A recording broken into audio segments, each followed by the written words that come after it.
5 in a row. It's Sunday night.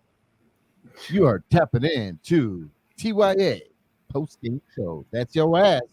And this is The Catch.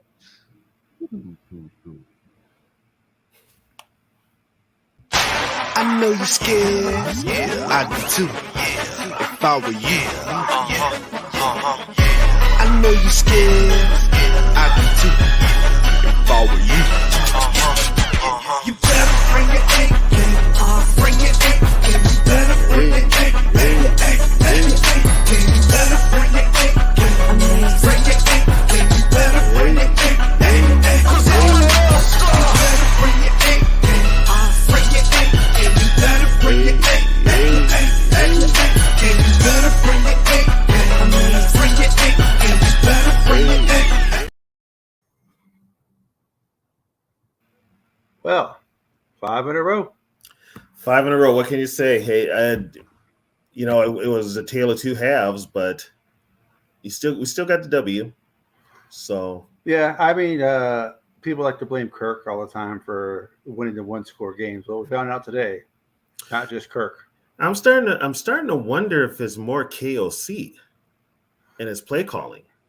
That's really starting. I'm starting to have a lot of questions. You know, he did this last year, where the team would come out like a house of fire, and then they would disappear for a couple of quarters. And we kind of saw that today, but it was a whole half.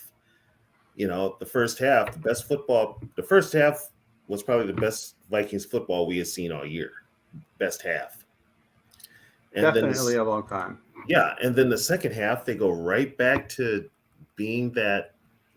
I don't know what it is. It's almost like it is a KOC thing. There's something in his metal that he can't win by more than 2 touchdowns. Yeah, it's like it's funny because the only team that we can seem to beat by more than 1 touchdown is the Packers, which I'm perfectly fine with. Which I'm fine with. We can beat them by 10 touchdowns. That's fine by me. They can just run up the score. But yeah, he gets kind of conservative. Yeah, I should say. Now there were a couple plays in the second half that I thought for sure he should have challenged was the third quarter? Non-first down when Dobbs did the run and he was clearly a first down, but in typical Minnesota Vikings fashion, the referees called him short. Right, and the refs were going to do that all game.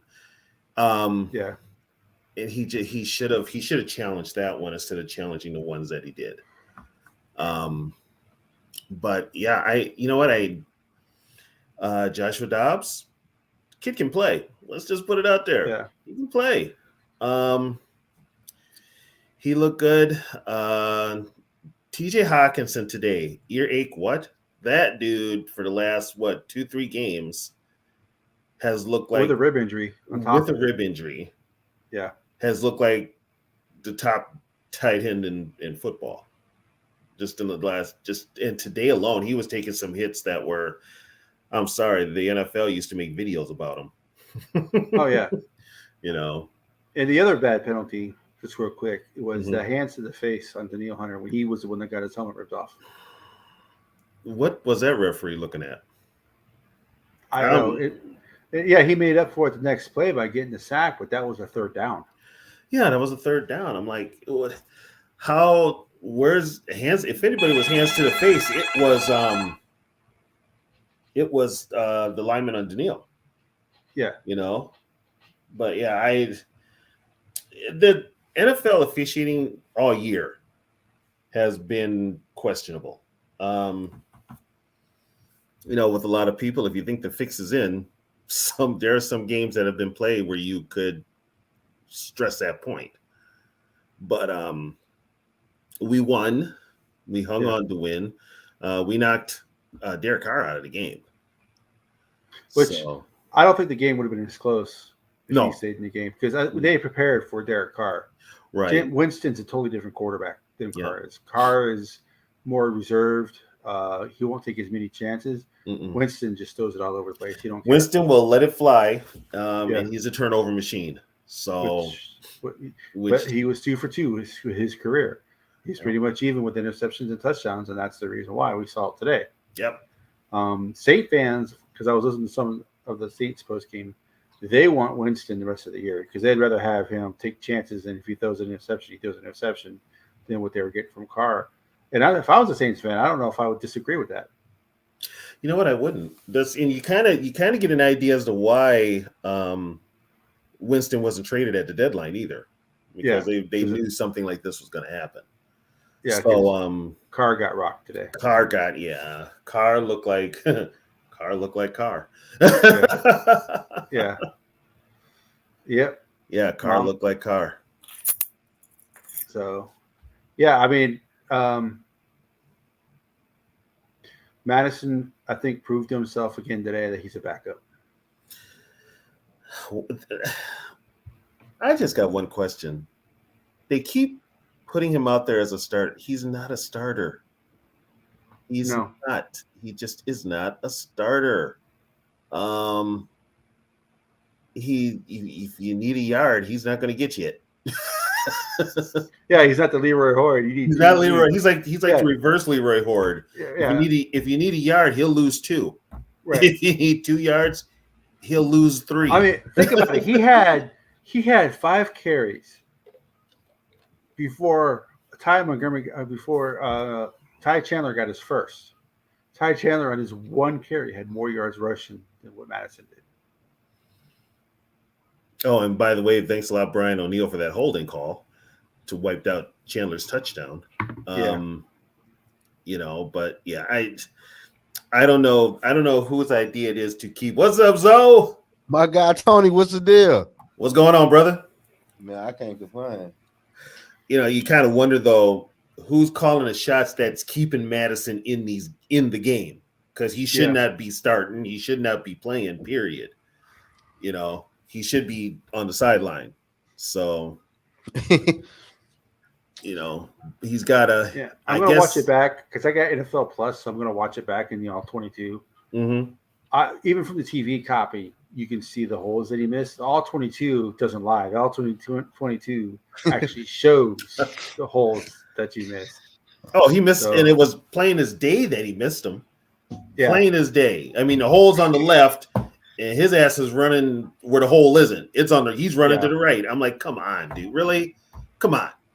You miss that big, gigantic hole that Darrisaw put there. You go to run behind Bradbury. What the hell's wrong with you? Well, it's like, was it Zoe who said that he likes to eat booty? That's why he runs. Straight up, Joe. Yeah, because we did the live streaming during the game, and Zoe's like, he must like to eat ass because he runs up the ass to the lineman. Blue, where y'all see Blue at, man? What they talking about? Oh my God. Oh, by the way, what was the score of that Lions game? 41-38. Yeah, some shit like that. Jeez. Thanks a lot, Chargers. Every time the Lions would go down to score, the Chargers would come right back. But then Dan Campbell went for it on 4th and 3. And there was a tight end was here. Defensive back was here. Defensive back was here. He just – that game was horrible, man. There was no defense. There's no defense side. I'll tell you what. I wish KLC would take more chances like that. Yeah, well, he should have went for it. Field goal attempt. Instead of kicking that field goal, which, I'm not going to kill Greg Joseph. Yes, it was indoors, but it was still 54 yards. And us as human beings, we're not perfect, so they're not going to make every kick. We all said during the live broadcast that he should have went for it instead of kicking. Yeah, he should have went for it. Yeah, just like he should have challenged that Dobbs run, because that was clearly a first down. Yeah, but he challenged that other play. Yeah. He challenged the fumble that. Yeah. Well, the 2 catches, the Addison catch, and then the catch by Kamara. Yep.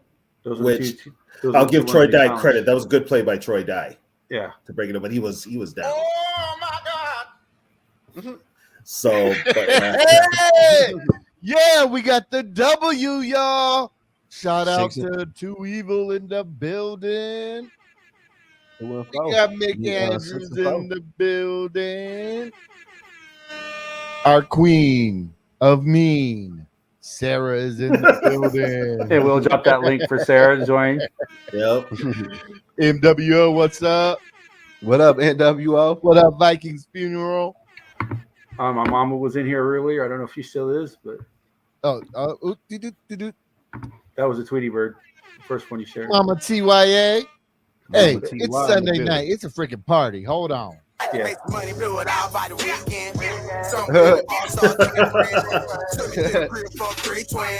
That's what happens when we get the dubs. There's two unconscionable Michigan fans in this room. Oh, right there now. she go. Oh, Between my mom and Zoe, we got two unconscionable Big Blue fans. Yeah, 'cause I don't know what you were talking about yesterday. Shit. Oh no! What about them not maybe being the number one team because their schedule is not as strong as other teams? Yeah, it's a possibility. Yeah, go blue. Who's number one today? I think Georgia. Yeah, I told you. Georgia was going to leapfrog them. I said people were just waiting for Georgia's offense to show up, and that's what happened.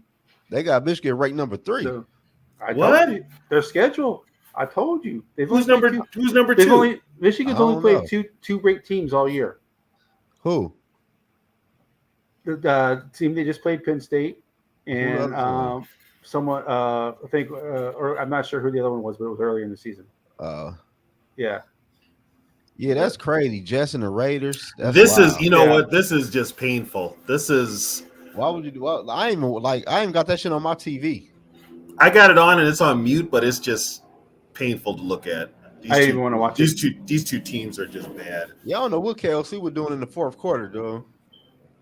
He did. You know, he did this last year, though. Yeah, but he did good the 4 games ago. He was doing good. He showed he looked like he was finally going to take that step to where he was going to, if he had the chance to put the nail in somebody's coffin, he would. Like he was just going to put him out. He was going to be like, I'm going to score more than 2 touchdowns. Purdy wasn't ranked. He won't Michigan do played it. him. He won't do it. I don't get that. I mean, we all thought it was Cousins got conservative, but maybe it's not. Maybe it's I think it was KLC in his play calling. You seen that today. Yeah, That's what I'm saying.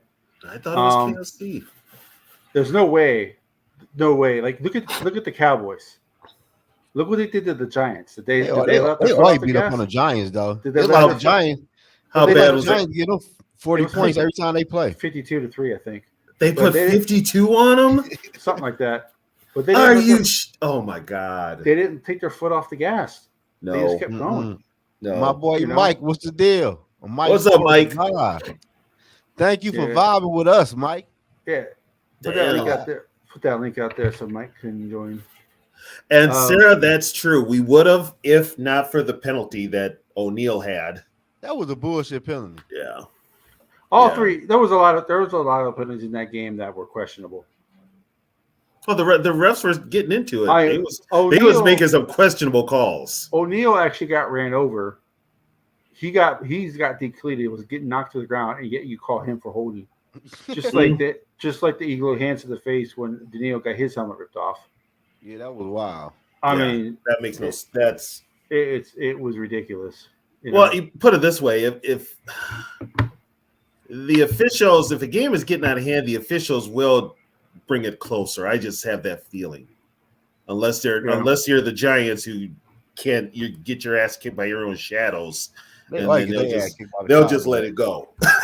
They'll just let it go. The link for Mike and Sarah that you guys usually join. So, But I mean, it's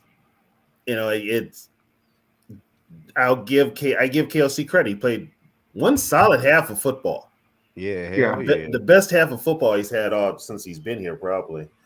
But then in the second half, it just looked like he got too conservative. Like, you can't coach scared though, and he's doing that. Yeah, if you go scared, you're going to lose. Yeah, you're going to lose. And he's lucky that so far he's got away with it. But I mean, like last year, the same script every week. You come out like a house of fire, then you disappear for 2 quarters, right? And then you pour it on towards the end to finally win it. And today, they played a great half. Yeah, And they then all of a did. sudden they just were kind of like, well, this is real conservative. But I'm and I like, know, damn. yeah. I'm like, And- KOC trying to sabotage my boy Dobbs. What is going on? Like, what is going on with this? It has, and like I said before, just take Madison out of the damn game. I hate when he get the ball. Just take him out of the game. I don't mean to say this. Well, The man is worthless. He's worthless. let's get the fiery Sarah's thoughts on that. Yeah. Hello. No. What's up? So, your thoughts on Madison? Oh dear God! I just I don't ever wish injury on anybody, but I was like, well, now that he's injured, we're gonna see Ty Chandler. Yeah, And- we got to see King Iguanitu. We got to see Canoe play. Yeah. Right. That was know? like one of the most beneficial injuries. No, Dylan, we would still talk about how he conservative on. He was very conservative. I mean, Yeah. I give the man credit. He won, and he's won what? This Yes. is what his 19th win in two. Well, he was 13-4 last year. They're 6-4, so he's 16-8. Right. So I give him That's credit, but 2 wins per 1 loss, so it's pretty good. but he just cannot win by more than 2 touchdowns. He just can't. But then I Right. think the Saints defense turned up too. So Yeah. they They turned did, up but and they stopped us because I think they were just trying to run the ball to kill time in the second half. they got it. Here's the thing: we still have to get that running game going. And down, But it did look better today. Yeah, and as we go further down into the season, that running game is going to be important to take time off the clock and help that defense. But they gotta Don't worry. create some holes. Don't You worry, know. Cook will be back. Yeah, we know Greg missed that field goal, but like I said, the kickers miss. I would have went. You know what? I would have went for it. I would have went for it anyway. Yeah. But Well, punt I the would've went for motherfucker. Shit. Or try a pooch kick. I would have went Yeah. for it. I would have went for it. There was with the way defense was playing. You had the Yeah. momentum, and Yeah. that would have been that kind of like that killer instinct to just let's put them out of their misery, score Yeah. this, get this first down, and just run it down their throats. They You know. can't got run it Dave down. in They the can't run building. it down nobody's throat now. You're gonna have to do it one of these days. You're gonna Yeah. have to. With Dobbs now, Dobbs can run the ball, so that gives you that element. Yeah, of yeah, a bootleg. 44 yards again today. Yep. Yeah. He was Yeah, it 1 was yard just- shy. It was so like weird to see a quarterback that belongs to us running, scrambling around, extending a play to throw to TJ Hawkinson. Like, holy shit, that's our quarterback. We haven't seen that in 6 years, to be honest. Hell no, not real. with Kirk. Not with Kirk on the building. No, we haven't seen that and then before him, Case Keenum? Yep. But Case Keenum was a runner. He was more of a scrambler. Yeah. Right. Yeah, but that's the last time we haven't seen a mobile quarterback probably since years. Culpepper, Culpepper, probably. yeah, Dante. So I'm like I told my friend, I'm like, dude, this is strange having a mobile quarterback for the Running that Vikings. thing. I'm not used to this. I'm just not used to this. And then when he scored that touchdown, I'm like, I'm really not used to that. Like, usually we're the ones on the other side being all envious. Like, man, I wish we had that. Yeah, we're somebody's highlight reel when it comes to those plays. And it's kind of weird having, you know what though? The best thing was it wasn't damn Saints. Yep. The best thing was the Saints. It'd been nicer if it was what's his name, but He said Joe Webb. Sean. oh my god. Sean Payton. Sean Payton, yeah, which we got. Well, we get him next week. Yeah, we get him So next week. National TV, folks. Sunday night, I believe. Sunday night. They And did. we They will didn't be flex here. it. They didn't we flex will- it. we will be doing our post game show too. So I think JJ needs to come back next week because I don't think Addison. Well, he almost played today, 'cause He wanted to play today. he was questionable for today's game, so Yeah. he should play next week. He wants back. I Yeah. think for the Viking coaches, it's going to be like, we're coming up on a bye week for the Vikings. So do you bring him back a couple games early, or do you wait till after the bye? So it's kind of like, but he wants to play. He wants to play. We got to win Sunday though. Yeah. Yeah, with the Lions winning, we got to. Yeah, we can't look at anybody to help us with the Lions, so we're going to have to just maybe the Cowboys. That's it. That's their only hard game left. Right. Or they play the Saints. I think in 2 weeks at New Orleans. And Winston's probably starting that game. Oh, the Saints has a good defense though, just not today. But they can't cover tight ends. No, they can't. Was their weakness coming in. They can't cover tight ends, and we saw what Hawkinson did. Yeah, he tore their ass apart. Mm-hmm. But like I said, Hawkinson was taking hits that you haven't seen probably since like the NFL's greatest hits videos that they used to put out. Right. He was getting just tagged. He had plays, bad ribs too. He still. That's probably why our second half offense kind of disappeared too. Because I'm sure he was pretty injured too. So I don't think they wanted to like throw him the ball too much if we're already leading. Right. Which I can understand too. I mean, they did have a 24-point lead, but you don't want to get too conservative. You still want to run your offense. But here's my thing, though. In KOC, you've got the Vikings got 10 extra deep tight ends on this team. You can still find a way to run the ball. Just don't give it to Madison. That's the biggest one. Just don't give it to Madison. Oh, you can give it to Madison, just don't have Madison start. No, you can't give it to Madison no more. He done wore out his carries. Yeah. He done wore out his carries. He got better. Because he got better towards the end of the game because I think he realized the situation that was going on. Like, I better step it up or I'm not playing no more. So, yeah, they were targeting his ribs. It's the Saints. They're dirty. Yeah, it was the Saints. Well, it was dirty when Nwangu on that sweep, literally the dude tried to twist his helmet off his head. Yeah. And did he really think that wasn't going to be called? Come on now. I mean, by the way the referees were going, we may have a chance. Well, that crew, I call shenanigans on them anytime they call up any play, any NFL game. Because T-Bass, it's not really about this year. You want the hamstring to be as close to healthy as it can be because if it doesn't fully heal, it can.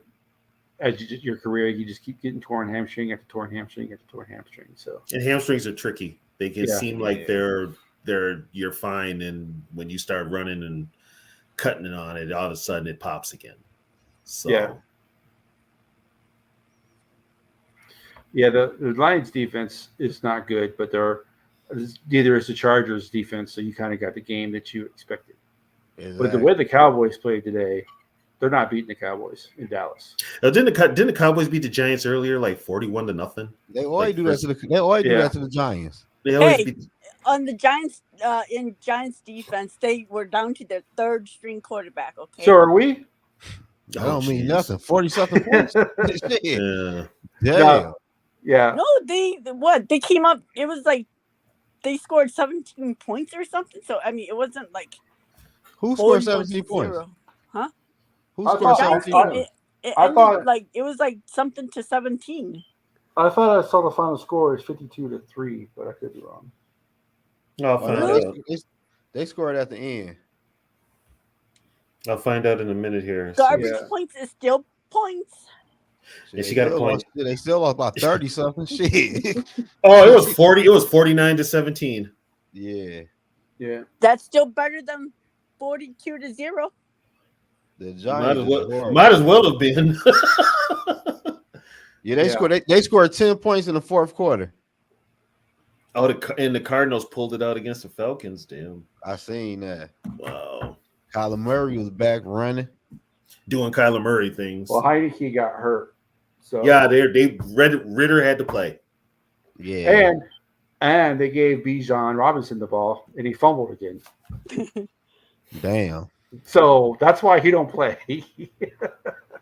That's why he doesn't carry the ball. That's why he doesn't get all the carries because they finally started feeding him the ball and getting him carries. And he put it on the turf. He put it on the turf again. That's something I want to address because people keep saying that, we've won 5 games without JJ. But really, do you guys think we would have won 5 games if we had the same amount of turnovers that we did in those first couple of games? No. We're winning without JJ, but it's because the turnovers are not like how they were at the beginning of the season. If the Vikings did not turn the ball over, I think they probably only have one loss right now. I think the Eagles game would be the game that they lost. Yeah, well, I Eagles, just don't like because this. the Eagles would have figured out, hey, we can just run the ball every damn play and they can't stop it. Yeah. Plus, the defense also was not the same level that the defense is now. That they were still trying to figure out Brian Flores' defense. I think they have a full understanding of the defense as well. But yeah, the turnovers were the big reason why they lost to the Buccaneers. You know, in the first game, reason And they the lost to the second, Chargers. I mean, like all those games, we had like at least 4 turnovers each. Yeah, that's why I say you should have had to maybe play a little bit in preseason. So the notion that we are better without JJ is kind of ridiculous because it's like we are better now because our defense is playing better and we're not committing 4 turnovers in a game. Well, they almost had one today. That catch, Jordan Addison's catch, was kind of a toss up, and Jordan Addison got it. But but other than we're that, not committing like 4 in one game. Oh like no, we were, yeah, we've toned that down. Yeah. Now, do they win next week with Kirk at quarterback? So we probably would have lost today with Kirk at quarterback. Yeah, it's iffy. Said the Saints was on Dobbs' ass. Dobbs made some plays, and they had a spy on him, and he still made plays. Yeah, Kirk would have stood a chance today. Yeah, but there's goes back to there's some throws that Dobbs missed that Cousins would have hit, so we don't know. Oh, we know. So you see that pressure? Yeah, well, pressure. You don't have to defend a lot of grass when you know that quarterback ain't moving. So when you know he's just a statue back there. I mean, it's easy to say they wouldn't have won this game with Cousins, but you don't know because the game plan would have been everything's different with Cousins at quarterback. You can't say they definitely would have lost this game because if Cousins played. They could have. Dobbs' mobility factor is a huge intangible for us. I'm not saying it's not. I'm just saying you can't say that they definitely would have lost if Cousins was the quarterback because it's a different offense with him. He gets he gets rid of the ball quicker, and he. Cousins is more predictable. Put it that way. But Cousins would be more predictable. But also today, the Saints, they're still a very undisciplined team with all the penalties and all the bullshit that they do. They're still very undisciplined. Yeah, because the first half, they got all the penalties called against them, and all of a sudden the referees came out at halftime and go, we're going to call everything on Minnesota now, and nothing on New Orleans. Well, they do that. The refs do that. Unless you're Miami, unless you're Philadelphia, then the other team gets all the penalties, and Philly doesn't get a call at all. Yeah. So, but you know what? You can't. I mean, you can complain about some things, but I mean, my God, we're 5-0 the last 5 games, and 6 out of 7. 60-year-old men should not be referees. No, hell no. No, they should either be in the press box or at home watching the game. Not on the field chasing down players that run like a 4.240. and they're like at a 5.5. Yeah. Because if that referee that called Dobbs short, if he was a younger guy that could run faster, he would have been closer to the play. He would have been like, oh, yeah, he got that. Well, somebody in the Viking press box should have told KLC to challenge that. Yeah. Which one? The catch, the end zone? No, the Dobbs run. The Dobbs run was the first down. Yeah. Well, they called him short. They should have, because I'll tell you what, if the momentum was still on the Vikings side, then if they had scored then, it would have been a wrap. The thing that killed the Vikings' momentum was that bullshit Danielle Hunter penalty. Yeah, that's what really killed the Vikings' momentum. What was the over under today for today's game? 40? I don't know what the over. I think it was 40 something. Yeah, 40. And the Saints were favored by 3.5. Saints were favored. Yes, they were. I think as long as we have Dobbs, we're always going to be the underdog. I don't think. They're playing on the road next week, so they're going to be the underdog. But no, not when they play the Bears. I think the Bears they'll be favored. Yeah, they'll be favored against the Bears. I don't know. I'm watching this Raider team. I wouldn't be surprised if we're favored against them. This team is terrible. We played the Raiders this year? Yeah, after the bye. They had their big win last week. They're still recovering from that. Now, here's the thing. Y'all want to talk about conspiracy theory? What? What is the Super Bowl logo this year? What 2 colors are they? I saw that. Purple and red. Purple and red. The Vikings and the Chiefs. So yeah. And where is it? Las Or Vegas. the Ravens and the Niners. Not after what happened to the Ravens today. Oh yeah, that was funny. Yeah,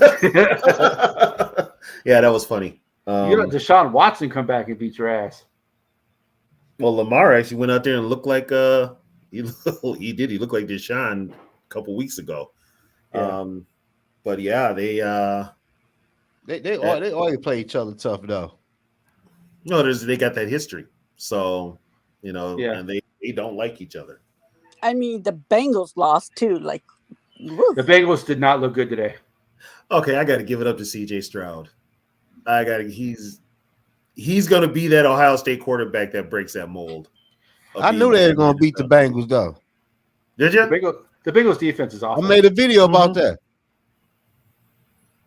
Joe Burrow can only cover up so much.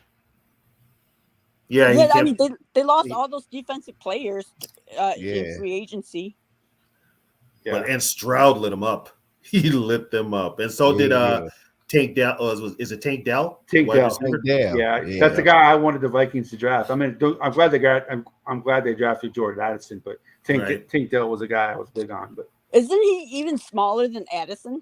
Yeah, he is. Yeah, He is. But he played big though, for real. Yeah, he plays does. bigger than his size. Yeah, he played real Yeah, big. that's why he's called Tank, because even though he's small, he plays like a tank. Yeah. So, Oh yeah, I'll tell you what, the Steelers aren't the team they used to be, but the Packers. I was so tempted. I was listening to the Packers vent line today. I was so tempted to type in the chat. So you guys are figuring out what life is like without a Hall of Fame quarterback. But I didn't. You should have did it. Well, then they'll be like, well, how many Super Bowls do you have? Yeah, right. That same shit.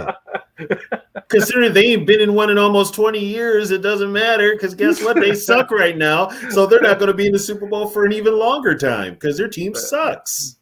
I can't wait to listen to the Score North does Vikings does Packers vent line. I can't wait to listen to that show. Oh, it's comical. It is like the highlight of my radio listening. Whenever I Can listen we to them. officially say that Dobbs is better than Love? Yes. Well, think about this. Dobbs has been yeah. our quarterback for 2 weeks. He already has more wins with us in his 2 starts than he had all season when he started for the Cardinals. Yeah. He only had 1 win as a starting quarterback, and he he's beat got the same amount of wins as Love.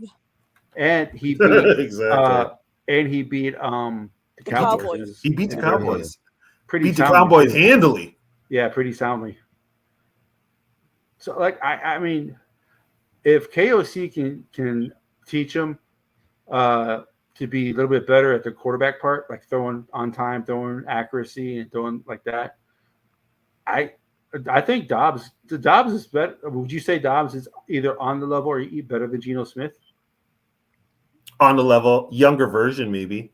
But You see what Geno Smith is doing. in But Geno now looks like a veteran, where Geno now can read defenses.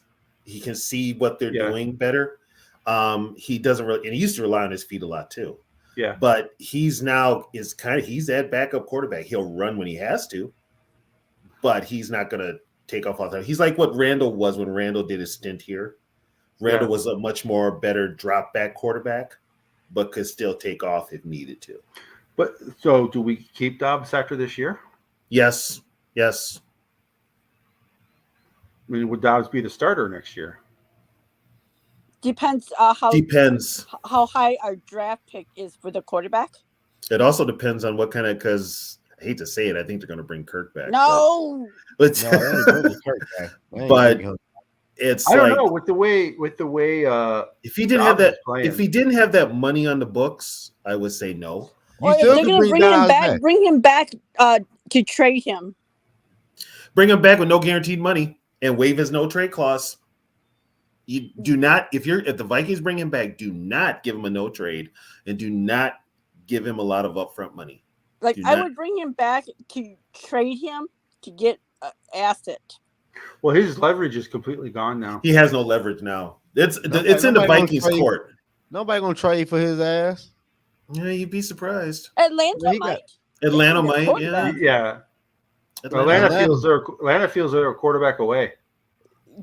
Yeah, they were Away- all like, man. if Away only we from had what? Kirk. Respect? Away from what? Respectability? What? I don't know. If you listen to all the YouTube people Yep. for Atlanta, they think they're a quarterback away from being They a think they contender. are Kirk away. Yeah, they also need a damn coach. Right.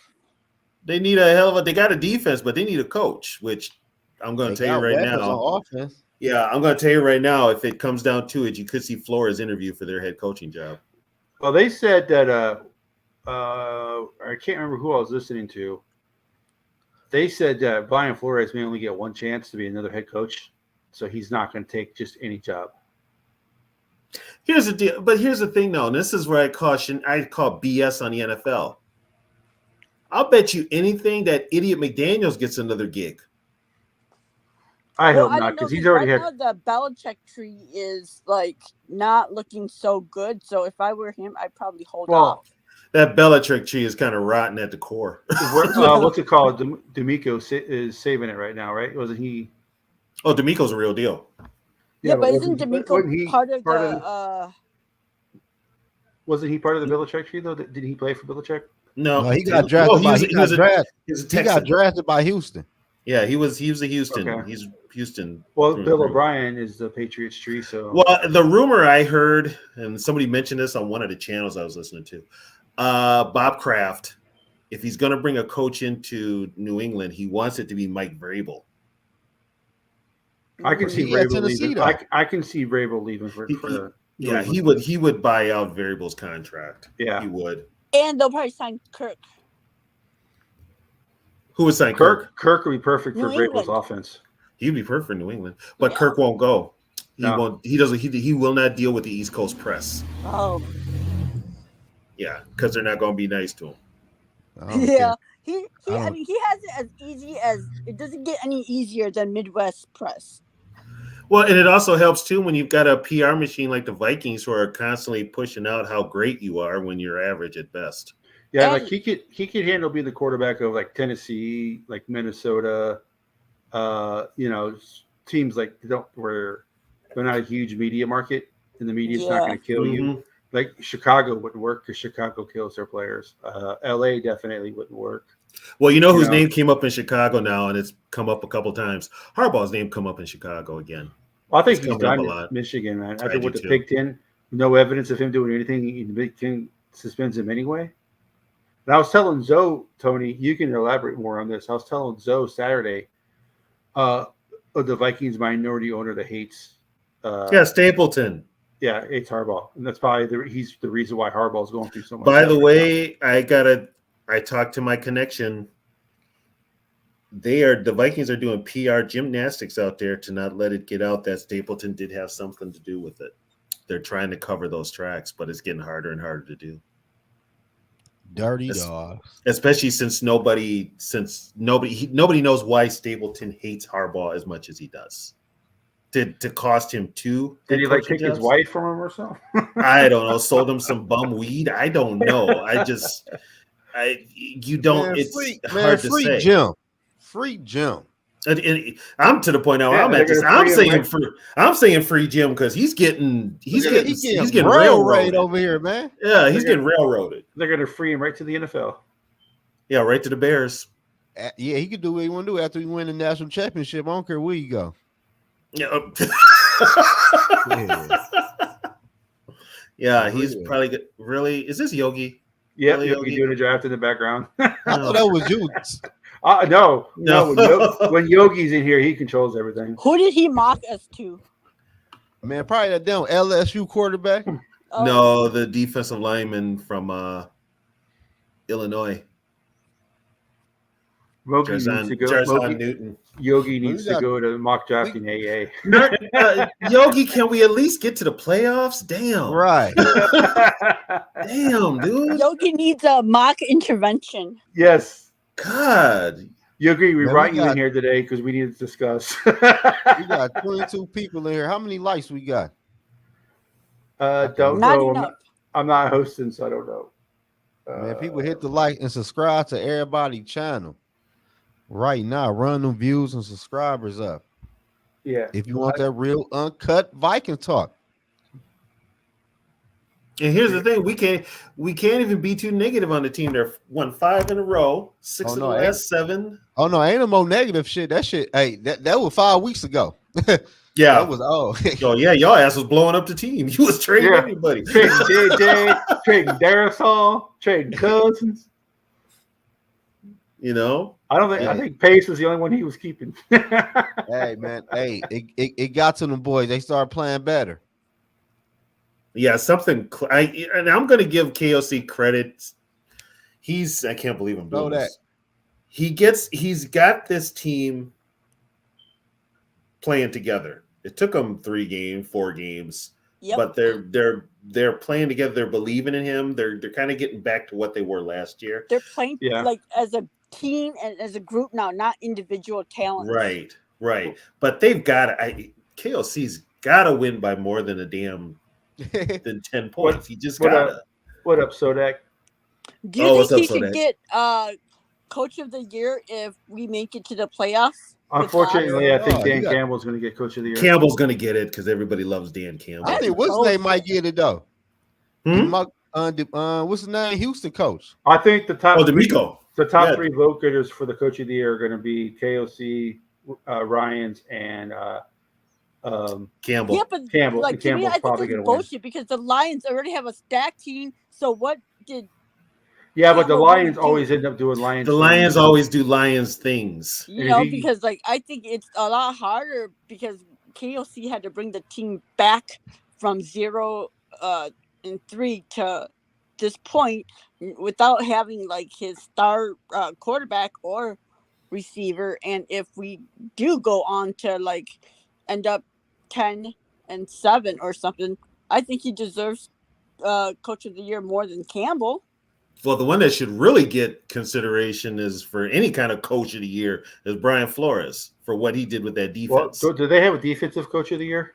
I think so They should have an assistant Coach of the Year, and that would be Brian Flores. Yeah. because didn't Ben Johnson win like that last year, like Mhm. like assistant coach of the year or offensive coordinator or something like that.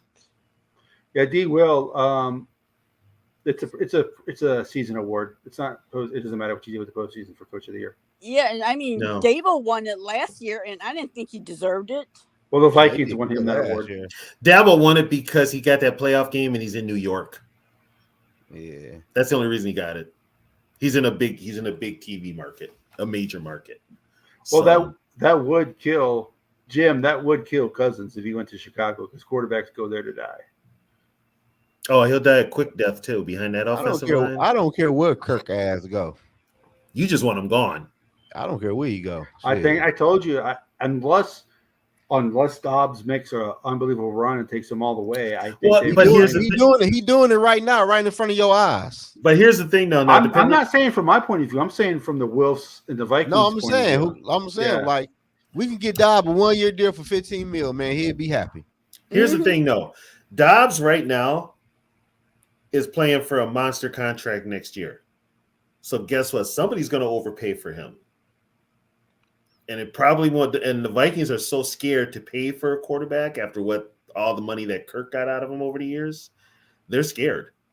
So You might want to Kirk Cousins back. So with that if damn worse Flores comes team. to worse, you lose Dobbs. We still have Hall. And we still have Hall. That's another thing, too. We still have Hall. So, and KOC and Kwesi did draft Hall. So there's that possibility. But at the moment, Kirk has no leverage. No leverage. So he should get no guaranteed money. He should get nothing. Nothing guaranteed. Especially coming off of a injury that severe.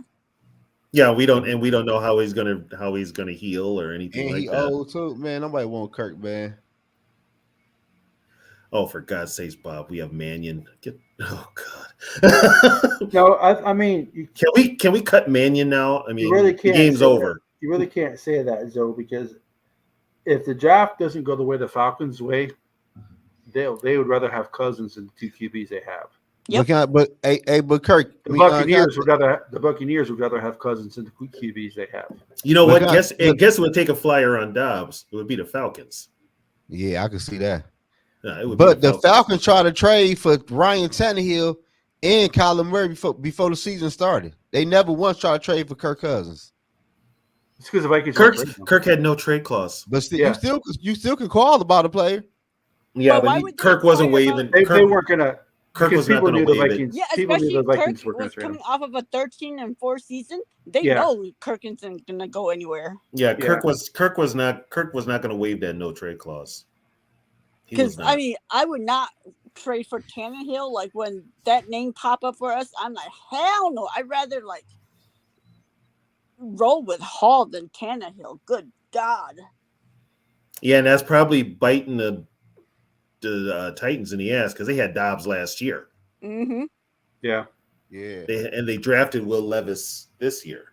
Shit, I know Pittsburgh kicking the fucking air right now. They drafted his ass. They drafted Dobbs.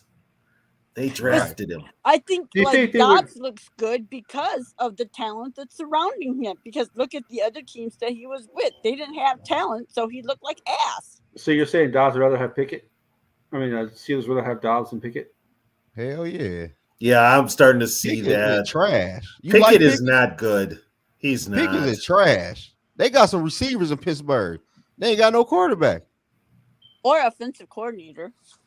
Oh, that guy. Yeah, they're That trying to run quarterback him. was No, this horrible. is definitely by far and away the most talent that Dobbs has played with, and it's going to get even better next week, more than likely when Justin comes back. Well, we're probably going to have KJ Osborne back too. Yay. So you'll have KJ back. I just give somebody else the I don't carries think that we you need would give Madison. I don't think we need KJ. I think Brandon Powell is, good enough. Yeah, But- and I mean Naylor looked good today. Even Who? with his just one catch, he looked fast. Yeah, was that was Naylor, wasn't it? 83, yeah. Oh my God. I saw that and I'm like, is that Naylor? Yeah. Shit. And I think the good thing about it is because Dobbs doesn't have like this history with these receivers. So, because you know how like Kirk will go to like KJ more because Kirk. He's locked in. He gets locked into a where one receiver. Dobbs is more like I'm just gonna throw it to whoever is open. He'll start forcing the ball into JJ. Cousins would do that. So, Man, you ain't gonna mess up my night with Kirk telling me he coming back. Anyway, what about that Broncos game? I mean, Shit, you ain't gonna mess my mood up. D Money, what's going on? What's up? Happening. I'll be back in a second. I need something to drink.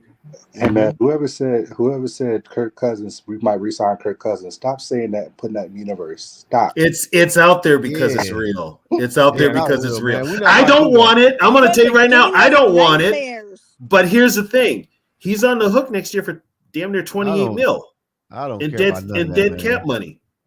So it's out there. But personally, I would have moved on from him a long time ago. Actually, I wouldn't have signed him. You Yeah, know, that me like, way. neither. I get You know- so much shit from Lions fans, like, "Oh, you guys are like so ungrateful. We would love Kirk here. You guys are so ungrateful. Like Kirk has done so good for you guys." I'm just like, Shit, they If got a this is Kirk to, like, Cousins. They got Kirk Cousins. They got Goff. Yeah, Goff, they the same you people. can say that when Yeah. you're the outsider looking in. You're not the one who has to like go through and watch Kirk choke year after The Lions year after happy. year. The Lions are just happy they're actually okay again. That they're just happy about that. Let them be happy. They're happy. They're relevant. Yeah. They're just happy to be relevant and in the conversation for a playoff picture, which they don't talk about like every 10 years. It's like an eclipse. I bet know. you like how Campbell is so aggressive with his fourth downs. I bet you like he's gonna be too aggressive in one of these upcoming important games that's gonna cost him. He's gonna games. do. My boy He's gonna D. do Dawson in lion the building. things. He's gonna do Why- lion things. Why does our fan base love Kirk so much? Like They're not their fan base. it's getting like You know what it is? It's It's like all- it's like tribal. It's almost like if you don't like Kirk Cousins, you're not a Viking fan. Yeah. I mean, I had people that are such staunch Cousins supporters. One guy said, guess what? I hope this team goes 0-9 without Kirk, so everybody can see how great a quarterback Kirk Cousins was. Yeah, I mean, they've got Kirk Cousins better than Fran Tarkenton. Well, to me, that's Oh. not a Vikings fan though, because it's like if you're a Vikings fan, who gives a fuck who's playing center as long as we're winning? But it's that's You know? the whole thing. Kirk is polarizing since he's got here. He's polarizing, Well, and for this generation. This is the first time that many have seen the Vikings with some sort of stability at quarterback, and a quarterback who puts up these numbers that, they're garbage numbers, but he puts them up and they can say, well, look at my quarterback. He's in the top, whatever. oh yeah, I mean, like I see this feeling about how he, if he hadn't gotten injured, he would have been MVP. I'm like, what? No, he'd have had a Kirk game, and he would have did some Kirk shit, and we probably would be like struggling to make the playoffs. Did you see the electricity that was in the building today, and the swagger that was in the building with Dobbs today? We could have a young quarterback that could bring that type of element to our team. Kirk doesn't do that. Kirk doesn't do that. Kirk don't do shit for the team, man. Quit speaking on Kirk. But here's the thing with Kirk. Kirk talk. But here's the thing. The whole thing with Kirk is, and for life. No, I'm just kidding. I've never seen a fan base make more excuses for a player in my life. They've got every sort of excuse and that starts at the top because the Vikings are doing the same thing with the radio station that carries the Vikings, the local press. You cannot rip on Kirk. He's a great family guy. That's what it is. He's Mr. Minivan. He doesn't want to leave Minnesota. It's like, I don't, you know what? I want him to leave Minnesota. Get the fuck out. He's not going to have a love boat incident. Give him money. We keep giving him money. I'm sure he doesn't want to leave. And that's the biggest. See, here's the thing. Kirk knows damn well he's not going to get that type of money anywhere else. Nobody's going to pay him no guaranteed money. No. So the Wilfs are stupid for that, but they know the Wilfs are going to do it. Right. This is why he's lost all bargaining when it comes to next year. And this is where the Wilfs need to let whoever's going to call the shots. If, like what Mark Wilf said, he's going to leave the decision to re-sign Kirk to Kwesi. Oh, Kwesi's going to do it. Kwesi, my guy. I know he don't go for that. Kwesi right, kind of get him. So here's the deal. If you're leaving it to Kwesi, leave it to Kwesi, because Kwesi and KOC want to move on. Especially after watching especially KOC, seeing what his offense can do with a mobile quarterback. Oh yeah, he's not going back to He's not going back to the friggin' statue known as Kirk Cousins. Well, this is what I'm saying. This is what I've been hearing from some of the fans today. I think I've heard like on my timeline something real crazy. They said, "Man, we should sign them both, and then Kirk could be like a mentor to Dobbs." And how you gonna be a mentor to Dobbs? Cousins is not going to come back as First of all, Cousins is a kind of a dumb motherfucker. He can't mentor nobody. Second of all, Dobbs is a goddamn rocket scientist. What the fuck you gonna do? Right. Dobbs is what the hell? Right, bro. That don't make no sense. See, this is the thing. Kirk has been coddled since he got here. He's been coddled ever since he signed here. He's already cost us a GM and a coach. Man, quiet as kept. Dobbs might be better than Kirk overall. Kirk was a backup quarterback at one point of time. Yeah, and if RG3 doesn't get hurt, he stays a backup quarterback. Exactly. So shit, let's not forget that, people. Yeah. One more thing. He won no first round pick now in the NFL draft. With Madison, right? Is it because Madison pass blocks? Is that why we still continue? He's not. You know what? Madison ain't the best pass blocker either. I seen him get trucked a few times. He did have a good block today. But he did have a good block today. But okay, and what game is this? What game number is this? And he finally gets a good block. That doesn't mean that he should be on the field the whole time. Okay, you know what? Stop with the excuses. He shouldn't be on the damn field. Madison got some shit on Kwesi and KOC. That's why. You know, and that's why I brought this up to somebody. Could there be somebody in the front office in KOC or somebody's ear telling them to play Madison because they're paying Madison and they're paying Madison money that they probably should have gave to Cook? I don't know if I want to give it to Cook though, considering his situation and Cook left. Cook Well, left too because Cook didn't get along with KLC because But But KLC. I'm glad we mean, didn't sign Cook put him- though. I But mean, look at the Jets. The Jets are struggling right now, and I'm looking at them. They're right on my TV. I can't So- watch this game. That's how bad it is. Brees Hall can still run. Like Brees Hall still gets moving when he gets out there, though. When Cook gets out there, there's no motion. No. But Cook don't get the ball like that though. yeah, I mean he's gonna need to be like Yeah. the You can't get no run back, no 3 and 2 carry and think he gonna shit. Yeah, You he could have a need- Cook. you need to I get want into a more rhythm. carries. Well, That was here's the thing too. KLC, and I've said this before. I sound like a broken record. KLC needs to stick with the run. He just cannot abandon it as quick as he does. And if if Madison's not getting the yards, then put the other guys out there. They can play.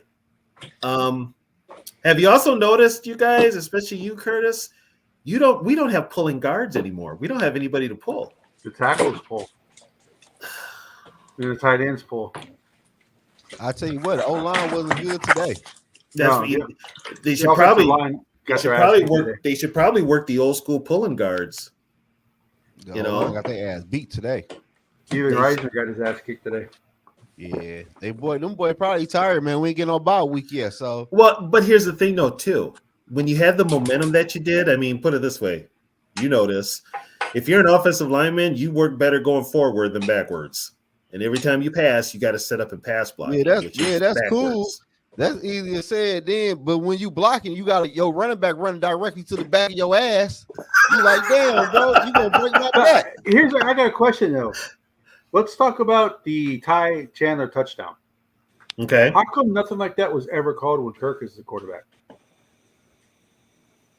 Oh, you mean where they sprinted out like that? Why That play was for Cam Akers. That was a Cam So- Akers play. But what I'm saying, why wait until Cousins leaves before you get more imaginative with the offense? Because they didn't expect it to go to Chandler. That's the Cousins type. in the game. You especially don't expect it to go to Chandler, Well, no, it would have been Akers. right? But what I'm saying, but you see what I'm saying though. Why not? And they never ran it with well Akers. that That's the play whole works thing. because Dobbs is mobile though. Yeah, so but he's the point is, decoy though, to- the point is though, if having the Cousins is in the ball. game and Cousins doesn't get the snap, that's more unexpected than anything else. Because you expect Cousins to get the snap. Oh, That's my point. It has Oh. nothing to do with Josh Dobbs being mobile or anything like that. It's Oh just the yeah, I fact see what that- you're talking about. Yeah, it's Well, the and fact, the fact that they even ran that play kind of shocked me. right, and the fact that Cousins, you expect Cousins to get the snap when he's a quarterback, and they snap it to somebody else, the defense is Yep. going to be like, "Oh shit, what do I do?" But that is Yeah. a Cam Akers play. Right. Which, Yeah, and but- once again I said he's getting too cute down at the goal line, which means he can't go Yeah. 1-on-1 and pound the ball in. Which I like that's a that problem. But That's a Kelsey problem. digging in that bag. Where is Ham on the goal line? He was out there then. I don't He remember was- seeing him. But I think he was spread wide, more into the tight end. But Yeah, but when they run the ball in the goal line, bring the 3 tight ends in, and put CJ Ham in the backfield and let him lead block. I don't understand why they don't use Ham more on the goal line. because but you also got to realize where did KLC learn his play calling skills and his formation skill set? So then From- why is Ham on the roster? He learned it from McVay. He wants to be McVay. So then why is Ham on the roster? I think it has to do with the fact that he's a local guy. I think it's PR points. If you're And not going to veteran. use him, President. And he's a veteran presence, but he's a Minnesota guy. Oh, There's okay. so much speed on this team that we weren't using before. I'm so glad that it's able to come out now. And I think that's what happens when you have a mobile quarterback. or they were relying They do. relying too much on Cousins to do everything. And now they realize they can't rely on the And quarterback. they should not rely. I mean, Cousins is a hell of a quarterback. I give him that, but they can't rely on him. No. They can't rely on him. They should have knew that. Yeah. They should have knew that. Especially giving your wide receivers a chance to make plays Mhm. when Kurt, you got to kind of like butt naked open. Yeah. and that's another thing too. We don't. I mean, we saw for years how often not only is Kirk a statue, but he also hangs on to the ball too long. Mm-hmm. and he will sit in that pocket and then he'll take a sack, Mm-hmm. or he won't try to run. Mm-hmm. With Dobbs, it's completely different. With Dobbs, he's running all over the place. The last time I seen a quarterback run this much was Dante, just to be honest. And before him, it was Tarkenton. But now he keeps a play alive just in the pocket. He keeps, and defenses have to respect that. That's another thing. Yep, that puts stress on their D-backs. Yeah, and the Saints did have a spy. They did. I think it was, I forget who it was, but even he was kind of like not prepared for this. Yeah, like Dobbs is pretty slippery to tackle. I noticed like there's been plays where they have him in their hands, and yet he slips out. So, the only real hit that Dobbs took today, the real hit was when they blitzed, like they sent like 8 guys late in the game.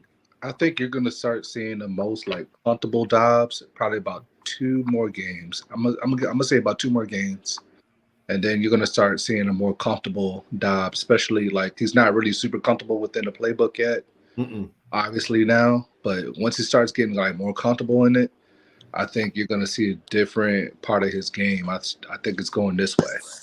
Once we got the Broncos next week, and then we got the Bears, 2 very winnable games, and then you have the bye week. And then the bye week, and that's going to comes at a monster time. Just that whole week off, he can finally. We need that. Yep. In a way, it's a good thing that we had our bye week so late. Yeah, especially for the playoff push. Because I mean, like, imagine if we had our bye week, week 5, and Kirk got hurt, and so then we don't have a bye week to like rest our players and to get the new quarterback all caught up and all that. Right. So also, that's another week that he can learn more stuff and yeah, exactly. And I'm gonna stress it. KLC has got to get that running game jump started somehow. That's going to help Dobbs even more, and it has to be somebody else carrying the ball besides Dobbs. Well, Justin Jefferson on the field is going to help a lot. People are saying that once Justin Jefferson gets on the field, that's going to open up that running game. People are saying that. Yeah, so I think he opens up a lot because now you can't play man no more. Like he had him on the field. I'm telling you, right? You know what? And this team is a luxury. They've got 2 wide receiver 1s. Yeah, starting. Yeah. Yep. Yeah. Addison has proved he's a wide receiver 1. Yeah. He dropped the ball today. I was kind of like, really? Yeah. What the hell? But and the weapons that Dobbs has, and Hawkinson now, the earache is gone. He's fine. Now he's got ribs. It opens up that offense big time. And Brandon Powell gives us that Jairus right, that dynamic. Yeah. Just open right when you need it to be. I don't know if we're going to see that Speedy Naylor that we be seeing in preseason. In training? You mean that first week of training camp, and then next thing you know, he pulls something and he's out for the next 6 weeks? Not gonna lie, it's getting real Chad Beebe-ish. I'm just saying.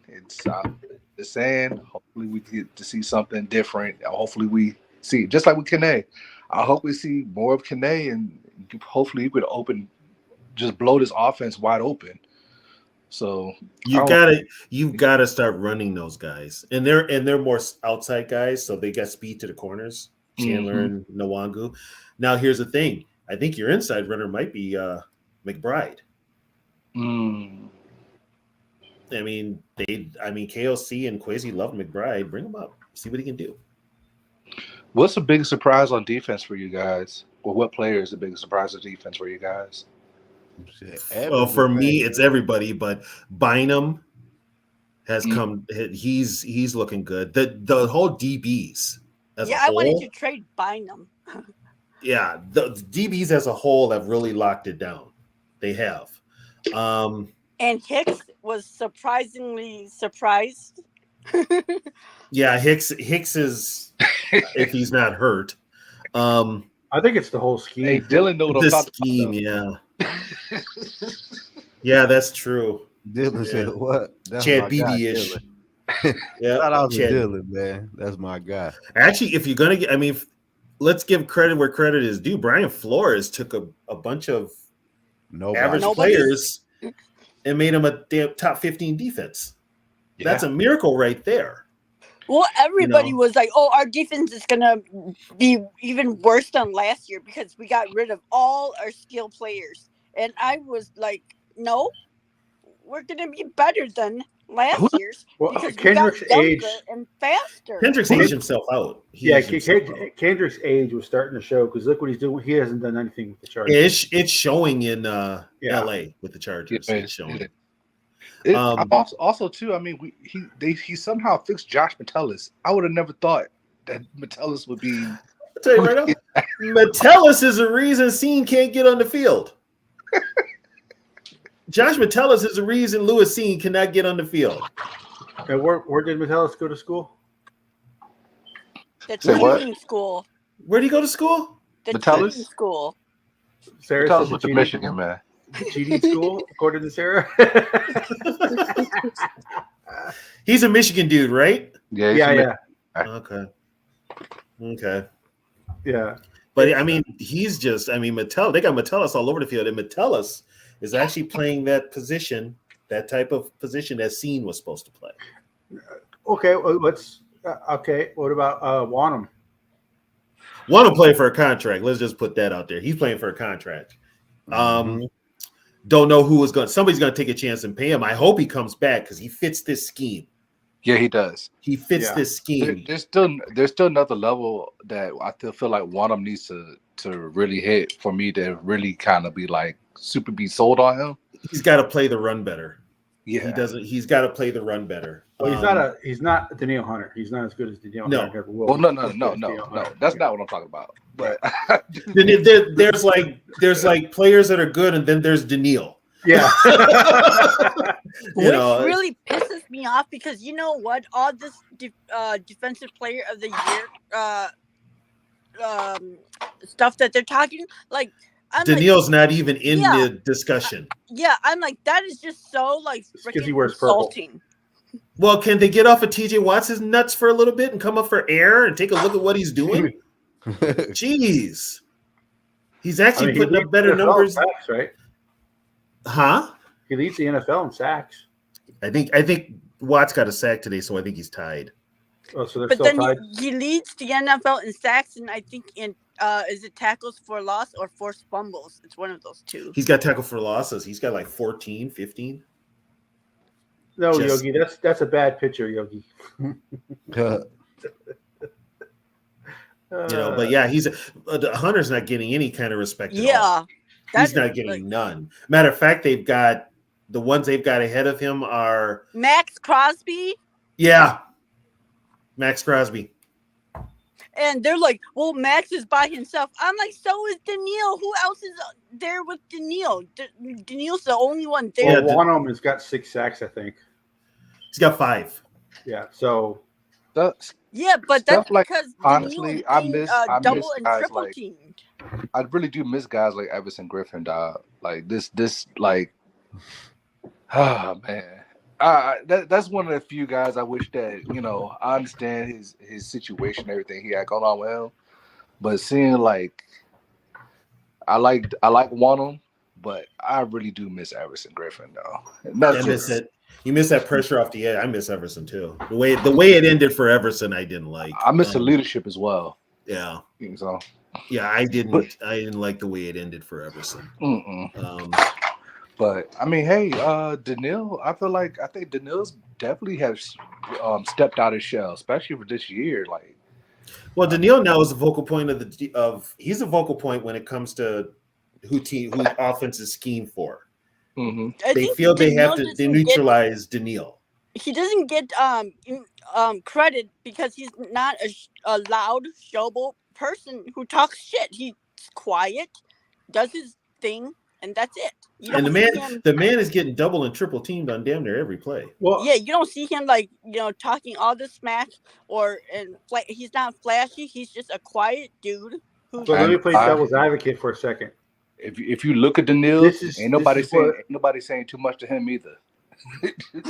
For just going back to Hunter, maybe the fact that we know this is what Daniil Hunter plays like when he's healthy.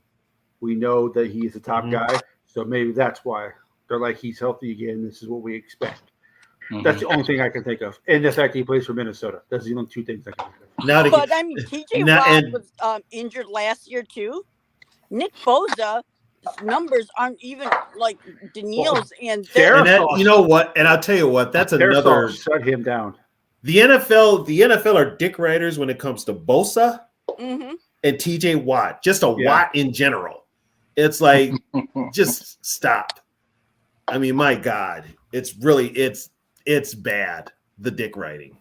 But yeah, they disrespect Daniil because he is a Viking. You know? I've never seen such like to me it's like, I don't care what team you play for. If you're good, you're good. You know. Well, and now the one they're dick riding is Aiden Hutchinson. Yep. I mean, I've watched some Lion games. Hutchinson's been invisible in a few of them. I can't wait till we play. I can't wait till we play. All those players I have one can't thing in wait. common. I wasn't gonna bring that up. But you're right. I'm just saying. I wasn't gonna bring that up, but you're right. As a white guy, I can say that. Yeah. But I mean, it's You obvious. said it, not us. Yeah. Yeah. You know, that's the only thing I can think of. Yeah. Yeah. It is. You know. But yeah, I mean, and here's the thing. Detroit, this is why I tell people Detroit don't scare me. Not after today. No. They don't scare me. There's nothing scary about the Lions. Nothing. They're gonna be the Lions. Well, their coach is going to cost because they went for it today on 4th and 3. What if they didn't get that? What if they didn't get that 4th down conversion? The game was tied. Can I be controversial and say something? Fuck Dan Campbell. He ain't that good. Yeah, I mean, Fuck that overhyped meatball motherfucker. He ain't that good. You better watch Tony. He's gonna come. I wish he would show up. He's Beat gonna- his ass. He's gonna break your kneecaps and Oh, fuck him. Fuck him. He's gonna bite your kneecaps off. I mean, the Fox announcers were going, "Oh, this Lions team, they're Super Bowl contenders." I said, Yeah, you know what? Fuck Fox too. They gave up 38 points. Right? Yeah, that was What wild. did we give up to the Chargers? All I got to say about them is 1991. Can they win a playoff game first? Can they do that first? No, this is the Lions. You know, we're like the only team that has the longest winning streak now, because then the Jaguars got knocked off. But they hate us so much that they just treat us as like another team. Well, the Jaguars were the media darlings too, and after what happened to them today, they're not gonna ride their what's that long. But they'll be back on the Niners. But they'll still be in the top 10. But they're for us, it's like we're chopped liver. I We swear. weren't favored at home. That's how much we're hated. Yeah. So the Vikings have only given up 30 points once. That was to the Chargers, I believe. No, it was to the Eagles. They allowed 34 to the 34. Eagles. What did the Chargers score? 28. 28. It was 28-24 against the Chargers. And they allowed 27 to the Chiefs. Yeah, So they and also- you know what I don't hear this year with all those Philly close games? I don't hear nothing about point differential. Yeah, because Philly's actually winning, but they're giving up a lot of points. Yeah, Yeah. I don't hear nothing about point differential this year. Which, you know what, comes in handy. Then you can kind of chalk this up as to why Dallas is probably running up the score. If it comes down to where they're tied at the end of the year, that whole point differential is going to be, oh God, is going to be one of the things. It's going to be a coming factor. So, Oh man. yeah, I'm sick of hearing about the Lions. I just overhyped motherfuckers. I'm sick of them. I can't wait to play them. Like, I'm so serious. Here's the deal. At the end of the year, the Lions got us, the Cowboys, and then us again. Yeah. That's their season right there. Yeah, that's their season. And So they ain't beating. They're not beating. off. They're not beating the Cowboys. You know how they went for fourth down in that Kansas game, and the only reason because then they failed that fourth down in Kansas, just couldn't catch the fucking ball, and so that's why they lost. I mean, Yeah, that's the Chief and Kelsey didn't play. yeah, because Campbell messed up on that call he went for it on fourth and something, and it was like under 2 minutes, I think, Yeah. and whatnot. And so, like I said, he's a meathead. He's too aggressive, and he's gonna go on, go on it on a play that's gonna cost them. I mean, that's what he did last year against us. He went for it on a play that cost them the game. Yeah. So Baltimore right now has the best point differential. They're plus 113. Then it's the 49ers. Then it's the Cowboys, the Bills. Man, they beat the fuck out the Jags today. The Dolphins. What's our point differential? Right now we are. Right now the Vikings are plus 24. That was coming into today. OMG, we're Which not was negative. Yeah, no kidding. Which was ahead of the Saints, the Jaguars, the Bucks, the Seahawks, the Colts, the Bengals, the Steelers, the Falcons. The Jags ain't shit. The Falcons are negative. Yeah. Today, the Falcons were negative 28. The Bengals are negative 10. OMG, you And the shit me Eagles not. the Eagles are only plus 50. Well, and the Broncos are going to be negative because they gave up that 70 earlier in Yeah. the year.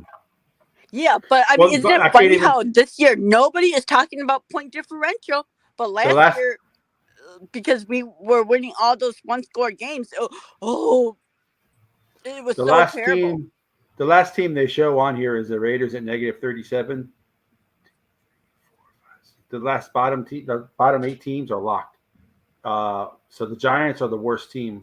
The Raiders are negative 37. Yep. And they're going to be playing 500 ball. What are the Jets?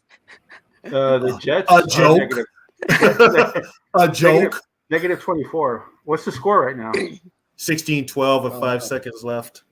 Raiders. I might get out of here, man. I'll see y'all next weekend. So the all right, Zoe. All right. So the Raiders are going to win. Raiders are going to win. If I were the defense on the Jets, I would be so pissed at the GM because it's like you have this top-notch defense, and when the quarterback went down, you didn't do anything to bring in a guy that can move the ball. You know what? They should have traded for Dobbs. That's because that was that was shameful that they didn't bring anybody in. I mean, good God. They went the MILF hunter. Yeah, and that's management because they drafted him. So that's where they're kind of forcing him down everybody's throat. But look, he's not a good quarterback. Any second that locker room is gonna, blow up, and I got my popcorn ready for that because I would be pissed as hell if I was the defense. You're giving them opportunity after opportunity, and this mofo was drafted second, so he's gonna have to kill your season, and they won't do anything about it.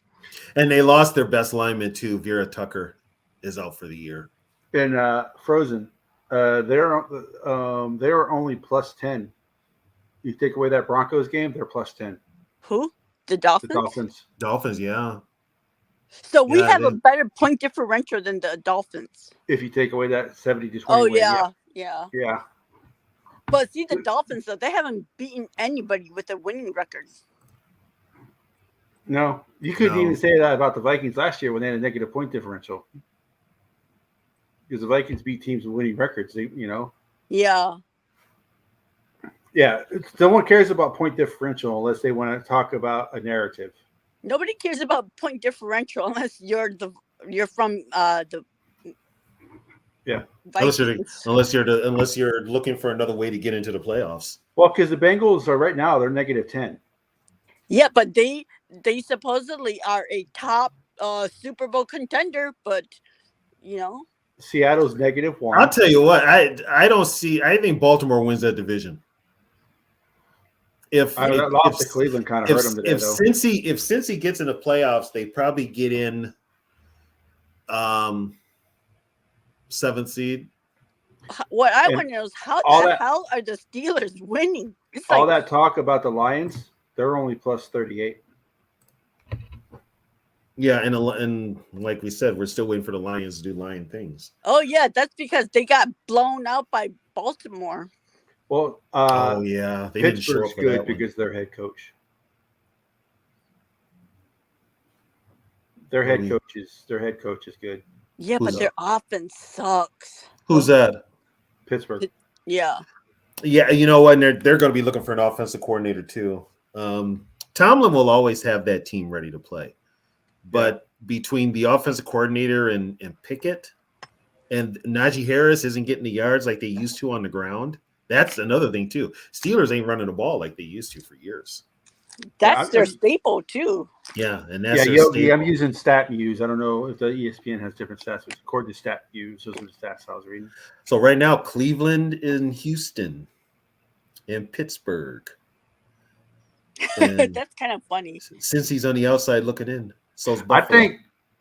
think the Texans might win the South. I hope they do. If Texans win the South, then Ryans is definitely coach of the year. How many games are they behind the Jags? One. Oh. Yeah. Jags are 6-3. Texans are 5-4. And technically, Minnesota's a game and a half behind the Lions because they played more games. Yeah. But they're not even 2 full games behind the Lions. Yeah. Saints So are still. if it comes down to like, say we split and we're both 11-6, then who gets the tiebreaker?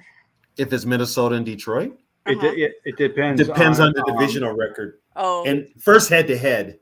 Yeah, and then division. I think it's divisional record, then head so to head. if the Vikings and Lions split, and let's say they each have the same record, they each only have one loss in the division. Then it goes to common opponents, and they may have the advantage because they beat the Chiefs and the Chargers, where the Vikings didn't. No, it'll go by NFC record. The NFC record. I thought it was common opponents. No, it's conference. I think it's conference. It's well, conference. So the Vikings only have 2 losses against NFC teams. And who did the Lions lose to? Baltimore. Baltimore. Both their losses are to non-conference. Oh, they are. Yeah. Yeah. So they might. So basically, the NFL will find a way to screw the Vikings and give it to the Lions. Oh, we did the coin flip, but the coin flip came up for the Lions every time. That's why I you know what? I wouldn't put it past them. Would not put it past and them. I mean, like, my point is, you know what? They've sucked so long that, I mean, they draft top 10 practically every year. How do you not have a top team?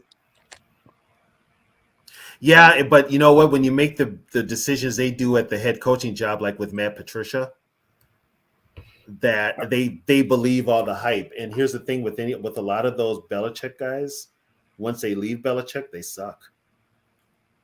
They made a mistake by firing Caldwell. Yeah, they should never fire Caldwell. They should never. Well, put it this way: Lions should never fire Caldwell. Bears should never have got rid of Lovey. They should never have got rid of Lovey. And previous to that, the Lions should have never got rid of Wayne Fontes.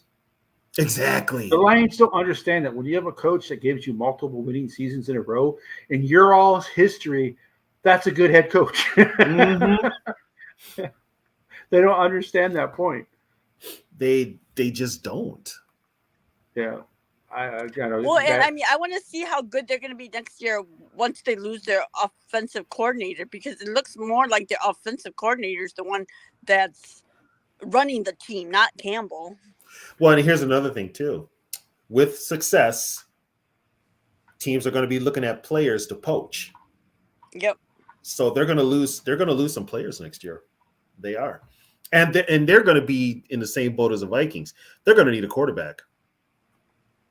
They are going to need a quarterback. Well, I was watching the Chargers-Lions game, and it was fourth quarter was almost over. Mm-hmm. And the announcer sat there and said, there still has not been a sack in this game. Which game was that? The Chargers-Lions.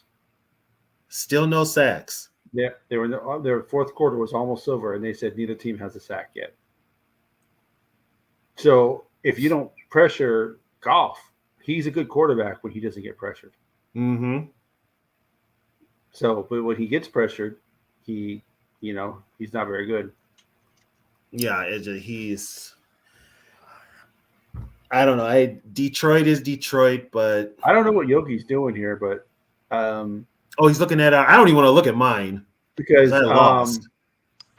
I Yeah, didn't you make know it- what, Yogi? Forget you. I didn't make Oh yes, thanks Curtis for leading 12. I didn't make any changes. I forgot. Yeah, But I you forgot still- the Dolphins you were still on bye, barely- so I'm like, oh crap, I'm gonna lose towards still Yeah, barely you, beat me. yeah. Rub it in a little more there, Yogi. You right still in the barely chat. beat me though, Sarah. Was it 116, 115? I know, that's why I said thank God. Oh wait, no, you still have a player tomorrow though. Shit. Yeah. Oh, That's it. my defense is playing against you tomorrow. But yeah, Cousins was my quarterback, so I only have 2 quarterbacks now. So I am on this thing where I'm just putting in whichever quarter that's hot. I mean, quarterback that's hot. I don't even have like a quarterback I use every week. Well, the one I use every week is Hurts, but he's got a bye. Well, I use Herbert every week. Yeah, he's got a bye. Herbert got me a lot of points today. Yeah, Carr effed me up good. Why'd you start Carr? Because then the other quarterback I had was on bye, so that I had to drop him. Who was on bye? I can't remember, but because then you can only carry 3 quarterbacks, and so Fields is like sitting on my bench. I tried to put Kirk on IR, but it wouldn't let me. Yeah, I have A-Chain on IR, and so like Fields is on my bench, and so then the other quarterback I was using was on bye, and so then I had to drop him and put Carr in and whatnot. But yeah, because Howell did good for me. Well, I think Yogi picked up Dobbs. He did. Yeah. He did. He played him today. I have Dobbs on my other league, but then I played Dak. So Well, Dak had a good day. Dak had a good day. yeah, the only though. time I like Dak is during in fantasy. Especially in a league where picks don't count. Mm-hmm. So, Yeah, that's why like for our league there, that's why we like can score up to like 400 points sometimes, because then You we have think to the- draft like defensive players too and whatnot. And Well, I it's actually crazy. won a fantasy league one year where we had to pick a defensive player, and I picked Luke Kuechly, and he won the defensive player of the year that year. Do you think the altitude is going to affect Dobbs? no, I think the one it will affect is probably Hawkinson with the ribs. he's a astronaut. He has to go out into space. Wouldn't he be wouldn't he like He's know actually how kind to of like he's kind of trained for it. yeah. He's aeronautics type of thing, so he's kind of trained. It could. I don't know if it will, but in Dobbs isn't a problem. It's the other guys like Hawkinson. He's got that rib injury that could affect him. Other players that aren't used to playing in that high altitude, Like the rookies. Mm-hmm. Yeah. Well, Jackson Madison did good Madison today. went to Boise State, so that's not going to be. Now watch. He goes to Denver and actually hits the holes. Maybe you never know. Yeah, he might actually hit the holes. But he's So- used to playing up high, going to Boise State, so altitude shouldn't be a problem for him. Maybe he should play high. He might do better. Maybe he Hey, might hey, start Marshawn seeing the Lynch. holes if he's high. Mm-hmm. Marshawn Lynch was able to play high. Yeah, I mean, you're just a running back. Yeah, no one cares. Yeah, you're just a running back. So Well, and when you're high, I think you can do anything. So you're gonna have that like extra.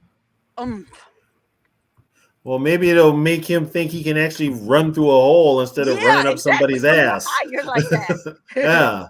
When he's like, maybe he get to, I could run this dude over. It's like, well, then do it. Here's the thing: do you think Carr is done? No, I don't think he's done, but I wouldn't be shocked if the Saints move on from him. I think he only signed a 1-year deal, didn't he? no. I think as long as they have Dennis Allen as their coach, then they're gonna keep Carr. And Allen's lucky that he plays in such a bad South. division like the Yeah. South. He's lucky. Or else they'd be trying to run him out of town like the Falcon fans want Arthur Smith out of Atlanta. But yeah, Allen probably should not be an NFL head coach either. He's probably run his course. He's a defensive coach, right? Yeah, he was a defense coordinator for he was Peyton's defensive coordinator. Yep. They just moved him up. Well, I mean, if they get rid of him, he can always go up to Denver to coach. Yeah. The defense. defense. So hey Yogi, bring up the schedule real quick.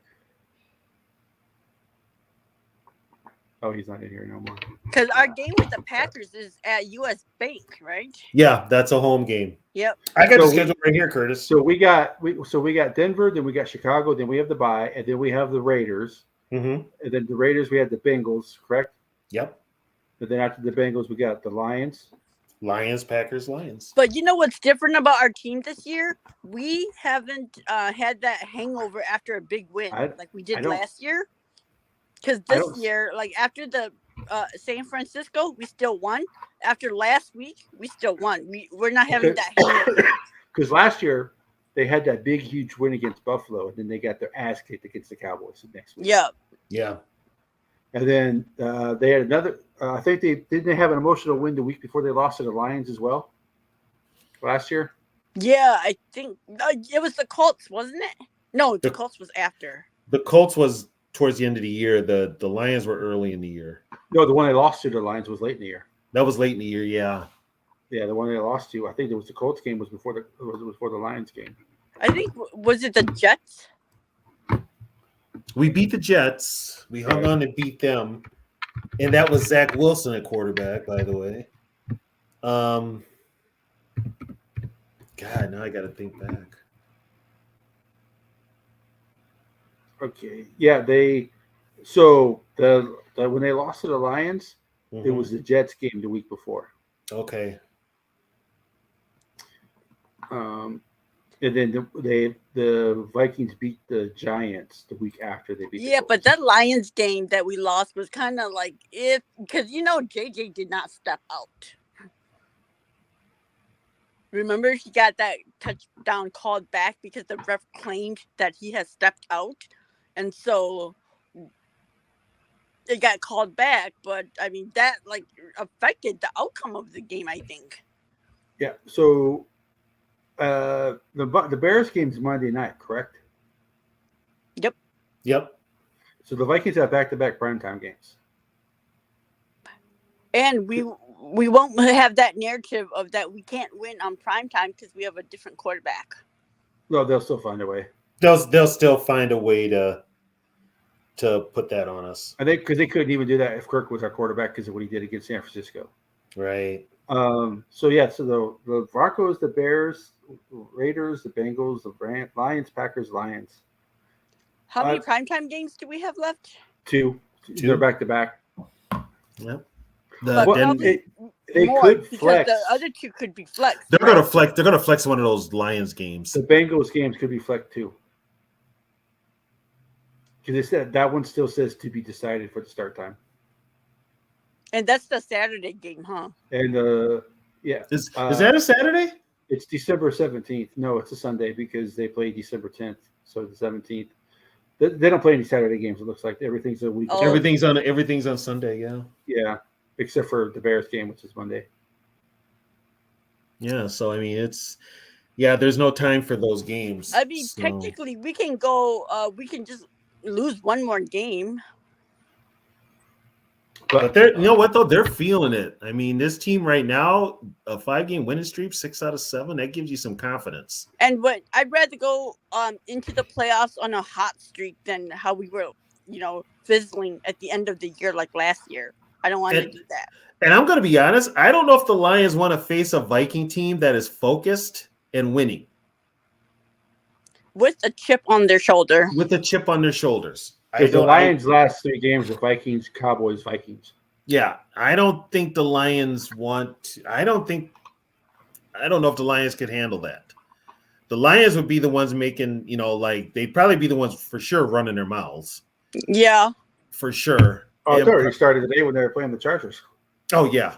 Yeah, their arrogance is just is just obvious. And Yeah, I mean, like they were calling themselves Kings of the North. I'm like, you can't be king if you haven't won the North. Okay, go win the North first. yeah, get Was out that of. was that the players actually saying that? No. There's the fan fans. base. The fan base is very much. That's why the one guy that comes in here, he hasn't been here tonight, but Nug, he's like, I think he's been a Lions fan long enough to know not the. Oh, I know who you're talking about. I always talk smack to him. Yeah, I think he's smart enough to know that he's a Lions fan, and the Lions have a chance of lining anytime they can. Yeah, you kind of want to go to a Lions fan that's all hyper and like say, "Settle down, Junior. You know Yeah. how this story ends." That's Yeah. why I say. That's why I tell them. Winning division once every 30 years is a pretty good goal, I guess. Well, should they win a division? We've had more eclipses and they've won the division. Yeah. The Buccaneers he have won was this. talking smack to me. I told him, "No, you guys deserve to come out of the basement once every 30 years." Yeah, I mean the Buccaneers have won the division more times than the Lions have in the last 30 years, and they're not even in another division anymore. Yeah, they're not in our division anymore. That's the sad part. They're not even in our division anymore. Well, you know what? Let them think that, because you can have your moment, but you still gotta line up on us. And if we're in it, if we're on a roll, playoffs right now. yeah, and if we're on a roll, and you got to come to our house first. Well, So- and if you look at the schedule they've played versus ours. Okay, it's like all the teams they have played have been fairly easy, except for the Chargers, the Chiefs, and the Ravens. All their other opponents have not been difficult. And you know what? They blew a 14-point lead to the Chargers today. Yeah, they're up 14-0. Yeah. We've had to play all the top 4 teams who made it to the final for the Super Bowl. Well, except the Bengals, we haven't played them yet, but we've had a really hard schedule. So for us to come out with just 4 losses, I mean, the Lions do have a NFC loss. Who did they they lost to the lose to? Seahawks? Oh, that's right. Oh, that's right. They lost the Seahawks in overtime. Yeah. Yep, they lost the Seahawks in overtime. The second week of the season. Oh, wait. So, yeah, okay, yeah. That's right. They lost to the Seahawks in overtime. And then they got destroyed by the Ravens.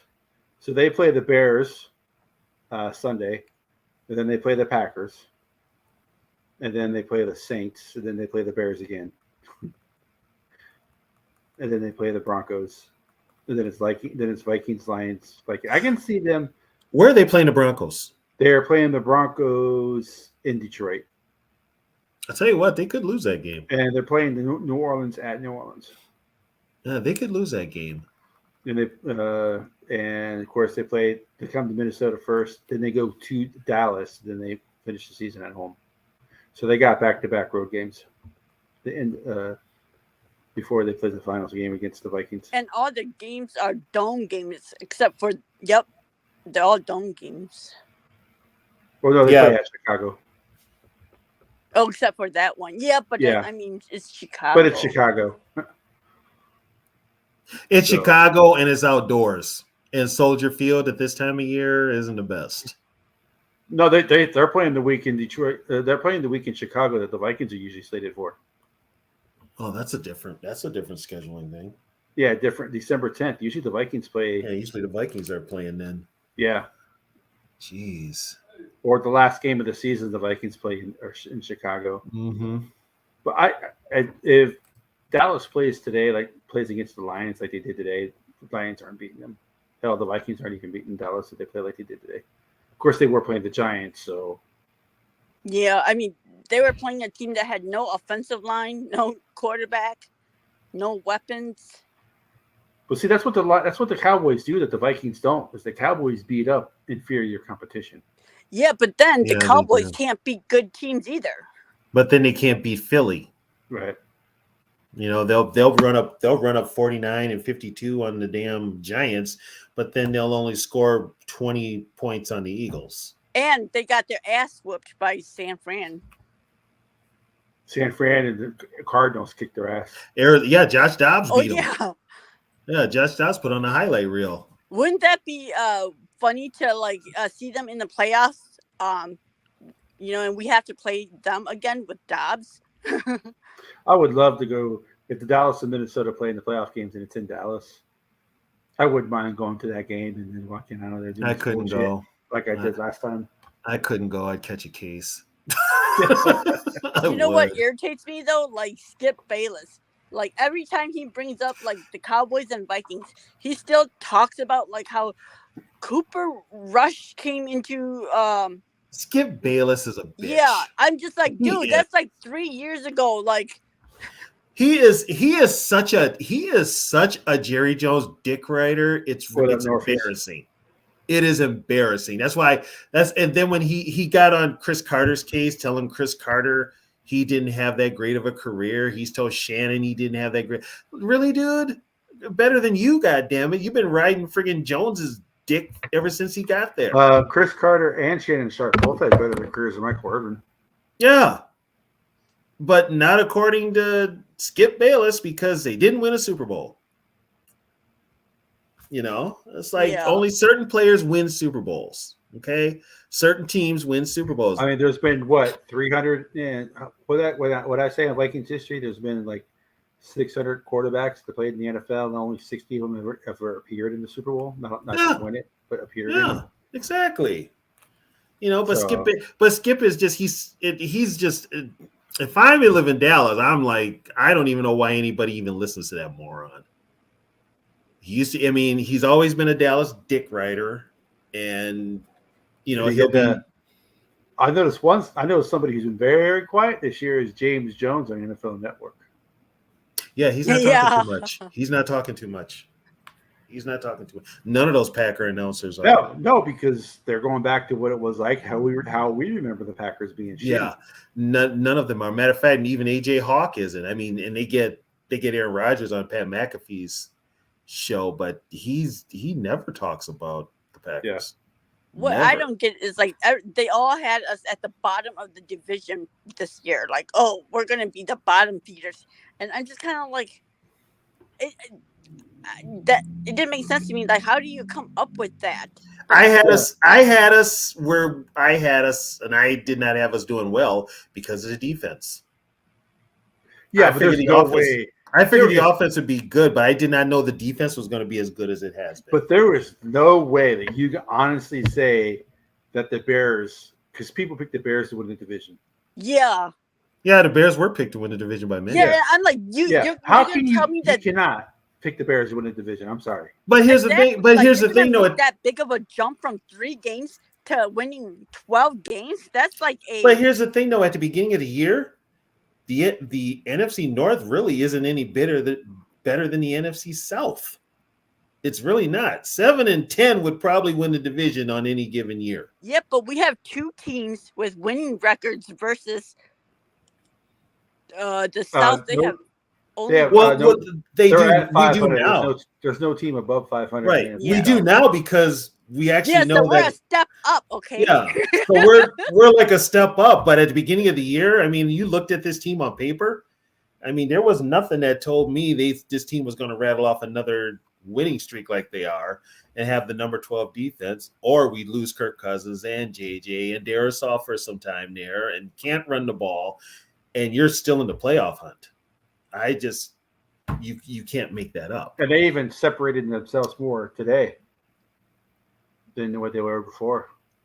Yeah, I mean, it's and even with KLC's questionable play calling, this team is still getting it done. So I want to say I don't see a loss on the schedule, but I'm not willing to go that far. I think they will lose one. I don't know. They're going to have one slip up. Yeah. Maybe 2. Yeah, I mean, I see 2 the most. So, yeah, maybe 2. So right now that would put them at what, 12, and that would put them 12 and 5. Yeah. Well, no, they have 4 losses. No, they would be 11 and 6. 11 and 6 if they have 2. If they have 2, that's if they get it. I don't think they lose to Chicago. So. Yeah, especially when we're playing at home here, we don't have to deal with that cold. I think Chicago's playing out the string. And then Denver is, for somehow thinking in my mind, might be the one that they struggle with. Well, and Denver is coming off of that huge win against the Chiefs, so they have like a little bit of confidence booster too. Yeah, but which Russell Wilson is going to show up? Yeah, but if they win tomorrow against the Bills, then we might have problems in Denver. They're not beating Buffalo. I don't know, man. Buffalo's overrated. I'm just going to put that out there. Yeah. Oh, they could be. They could be. They did. You know what? And Buffalo, I guess, signed Linval Joseph. Yep. Yeah. Wow. You know what we should do is go pluck off Leonard Fournette from their practice squad. He's not much better than. I mean, he's better than Madison, but he's a lot older. He's older. Oh, is he? Yeah. Yeah, more wear and tear. Yeah. Yeah, he's got some. I thought he was like 25. Melvin Gordon would be younger than. No, I don't want Melvin Gordon. But Melvin Gordon would be younger than Madison, but he fumbles the ball way too much. Mm-hmm. That's why he's not, because he has the talent to be a starter. That's why the reason why he can't hang on to the ball. Yeah, he cannot hang on to the ball. I don't even. Is he even on anybody's roster? Yeah, now? He's on somebody's practice squad. I can't remember who, but he's on somebody's practice squad. How much money do you make Gaskins as a not good. squad guy? Practice squad is veterans minimum, I believe. Yeah, they just need to bring up McBride. We'll see what he can do. I would bring up McBride. Have McBride run up the middle and have Chandler and Kwanwu do the outside runs. Although Kwanwu didn't really do much today. No, he did get a set flag because Werner tried to take his head off. Yeah, grab the face mask. So yeah. He did that. I mean, could have broke his neck, but yeah. But other than that, yeah, he did do something. But is this his first game back? Nwangu? Uh-huh. No, he's been out there for a while. Nwangu's on kick return, but nobody kicks the ball to him anymore. Yeah. So, Yeah, because he's the biggest threat for kickoff returns right now. Yeah, but I think just get rid of it. I mean, if you're gonna have that stupid rule, there's no point in having a kickoff. Well, if you're gonna do the kickoff, just do it, but do it kind of like what the USFL did or XFL or whoever it was, some kind of rule. You can't just get rid of it because not only that, here's what nobody really understands. You're taking away jobs from some players. You know, that's why the NFLPA would never allow that to happen. Yeah, the NFLPA will be like, before you get rid of the kickoff, tell you what, get rid of the artificial turf. What they need to do is, I think it's the XFL where the players stand 5 yards apart from each other or 10 yards apart from each other, and they can't move till the ball's kicked. Right. And then, and you could also, with the way the kickers are, move the ball back to the 30. It was at the 30 at one time. Yeah. They moved it back to the 30 to try to cut down on kickoffs. Well, then they moved it back to the 35 because all of a sudden the analytics nerds came in and they said the most violent play in football is a kick return. Which makes no sense to me. Makes no sense. And it's just like, it's one play, but it's part of the game. Yeah, there was some hits on kickoff. I played special teams, but as what they're trying to do is keep players on the field, because guess what? Injured players don't sell tickets in TV time, like with Kirk Cousins and Aaron Rodgers. Yeah, but neither does Jets versus Raiders, and they're on TV. Well, and they couldn't flex it. I don't think they could flex it. I really don't. The primetime games have been crap this year. Yeah, they have been crap, but like for us, we've been. I think because the two primetime games that we were in, we did well. And yeah, we did. We played well. Yeah, we did. Yeah, the Eagles game and the 49ers game. So it's like that Bears and Panthers on Thursday. Oh God! I just hope next year we don't play the Eagles in Philadelphia again. Depending on where they fit in our division, it's a very good possibility. Because it depends, because they're probably going to win the East. So if the Vikings, if they win the East, I don't think the Eagles is winning the East. Have you seen their schedule coming up? They've got a gauntlet, and the Cowboys have an easy schedule. So what we played the East last year. Yeah, because they're playing. And this year we're playing the South. So next year we play the West. and we'll play the second place team. I don't know where we'll play. Yeah, I don't think the Eagles is going to win the division because they have Unless to play they- the Chiefs, the Cowboys. Again, they have to play the 49ers, the Bills, and I forgot who else. But they've got a hard schedule. And they're not setting the world on fire. They're not running up the points like they did last year. The Cowboys may end up winning the division. You know, I would hate for the Cowboys to get the number 1 seed. Oh my God, the media would never show. oh, we'll never hear the end of it. We'll never hear the end of it. I won't watch ESPN for a whole damn 2 months. I don't watch because of ESPN. Skip I Bayless. watch ESPN. I don't watch it. I'll watch the highlights, and I'll watch when Stephen A. rips on the Cowboys when they lose. Yeah, I watch for like live sports, like college football or NBA. But other than that, I don't watch them. I don't watch it at all. It's not what it used to be. Oh, It no. just sucks now. Since Disney bought them, they've gone downhill. Yeah, it just sucks, and they're up for sale. Yeah. So, but all of them are. Fox's FSN is the same way. They all are. You guys need to watch shows like this if you guys want real Viking talk, real NFL talk. So, but and those shows, it's like if you're not a big market, they don't care about you. You have to be a big market, or you have to be the Chiefs for them to like. They're catering to the East Coast and the West Coast, but it's all definitely East Coast bias. So, so it was a great win, 5 in a row. I think we all think they're going to do.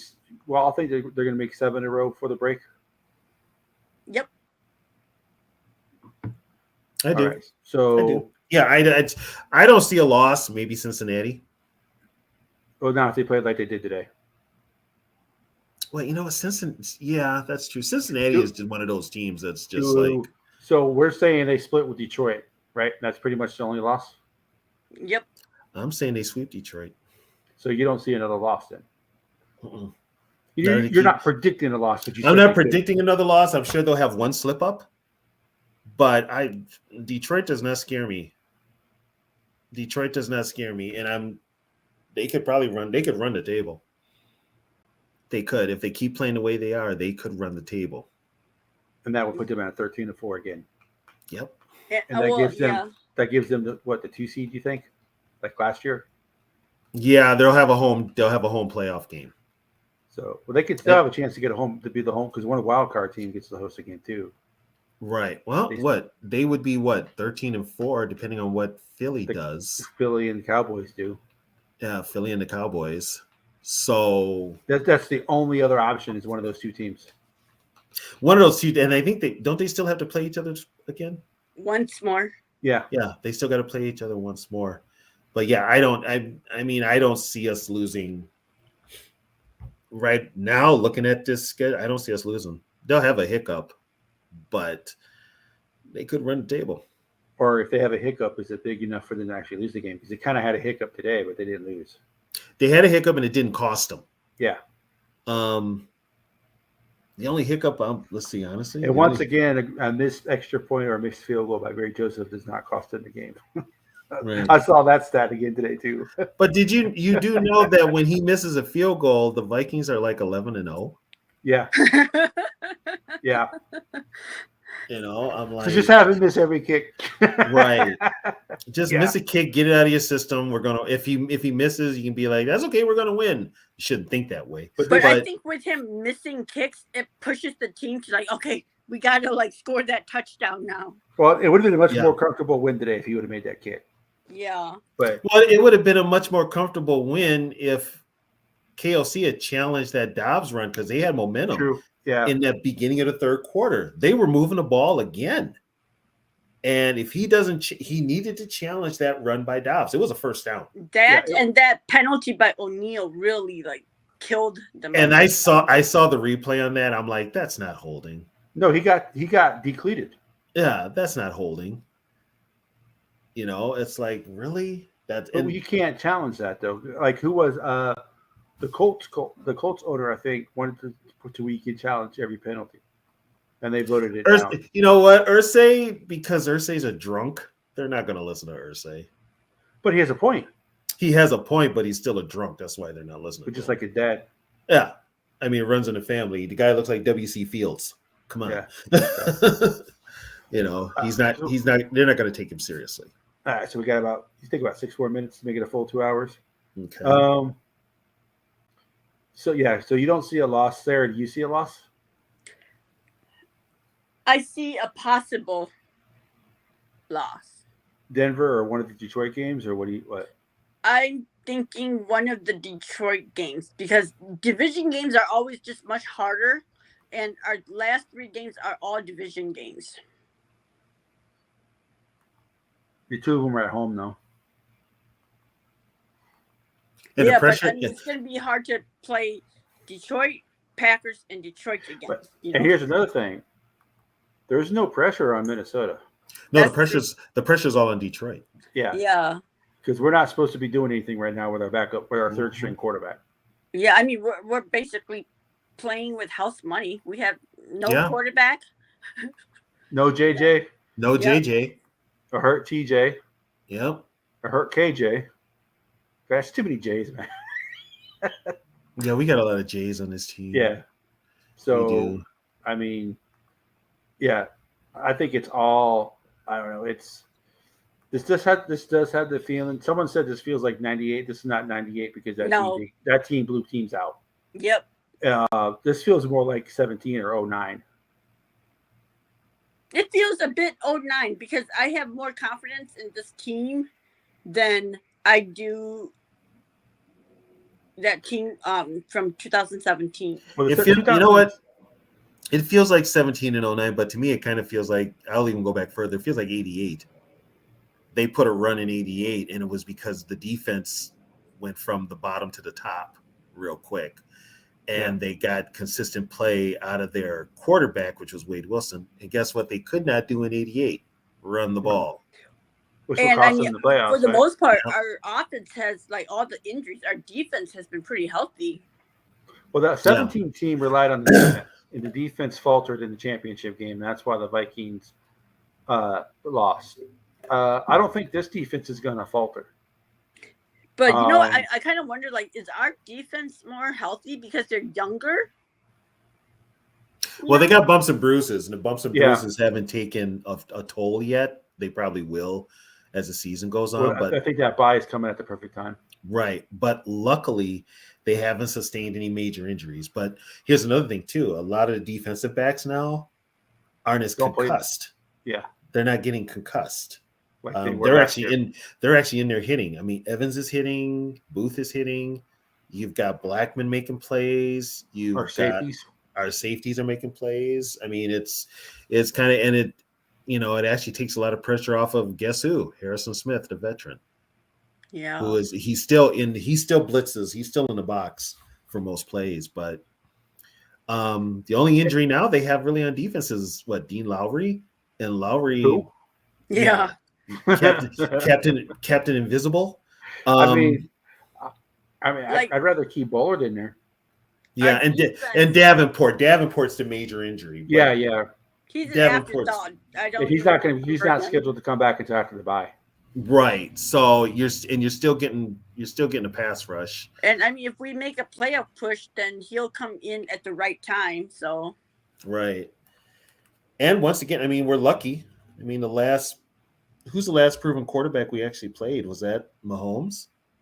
We got Russell Wilson.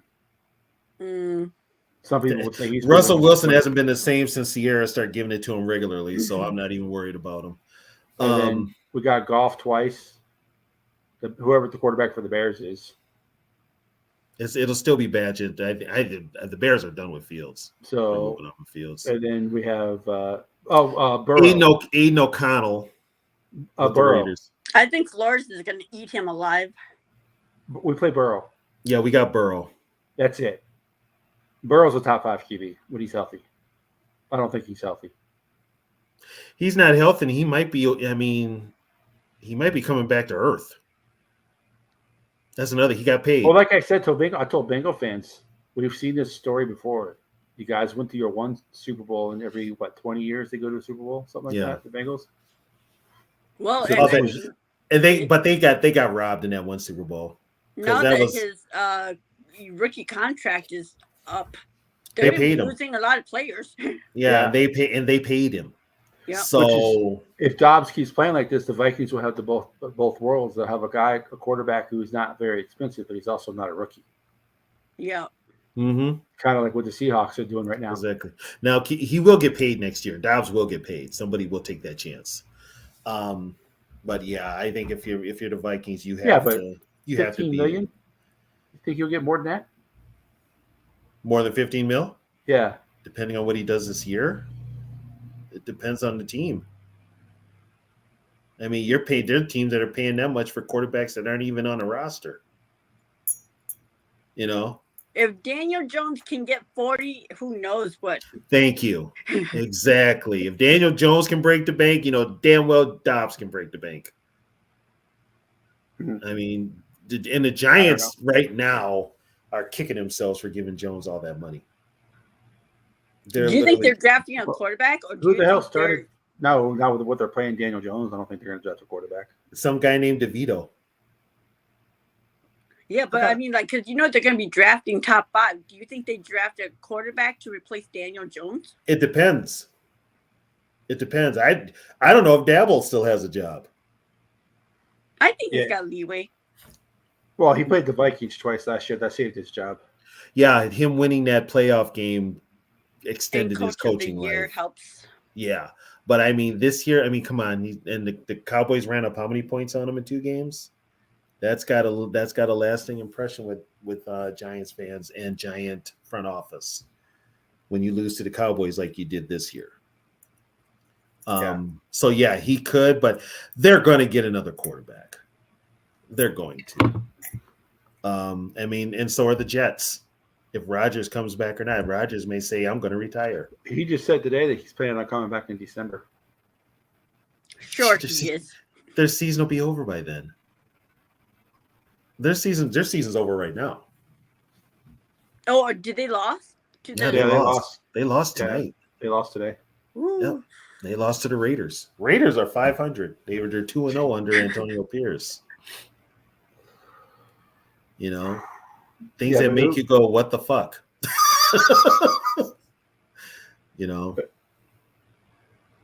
But it's sad that Josh McDaniels is that bad, and you're saying that he's still making another job before other people. It's not his coaching ability, it's who you know. Yeah. That's the sad part. With a lot of the NFL, even with the players and all that, it's who you know. I mean, you would be dumb if you hired him. After seeing him. You'd be a damn fool, but here's the thing. Mark Davis shouldn't have hired him in the first damn place and gave him that big-ass contract after what he did to the Colts. Is he still paying for Gruden? And the Broncos. Yeah. He's playing for 2 coaches. Yeah, he's paying Gruden, and he's paying McDaniels right now. And he's paying Pierce. He's paying 3 coaches.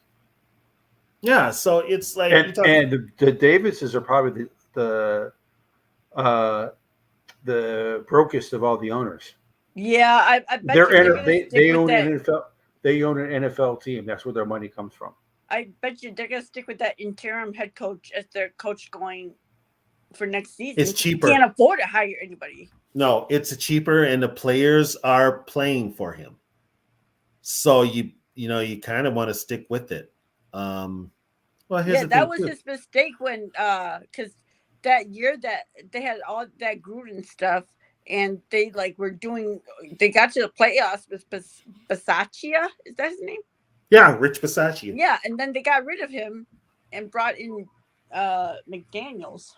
That was a mistake. And the only reason McDaniels even got a job is because of his name and his association with Belichick. Right. And I don't think the Eagles head coach is that good. I think he just has players. Sirianni? No. Yeah. He's not that good. He has players. He's not that good. But yeah, that's why people keep saying he should win coach of the year. I'm like, for what? I mean, give any coach that line. I mean, those players, I think they would do well, except for maybe Urban Meyer. But I mean, otherwise, Josh McDaniels. Oh yeah, yeah. He wouldn't do that good. No, he wouldn't. The Buffalo Bills might be looking for. There's a lot of possibilities. See, we might lose Flores because you think about it. The Colts are probably not the Colts, but the Raiders. Bills. Yeah, I think they're all going.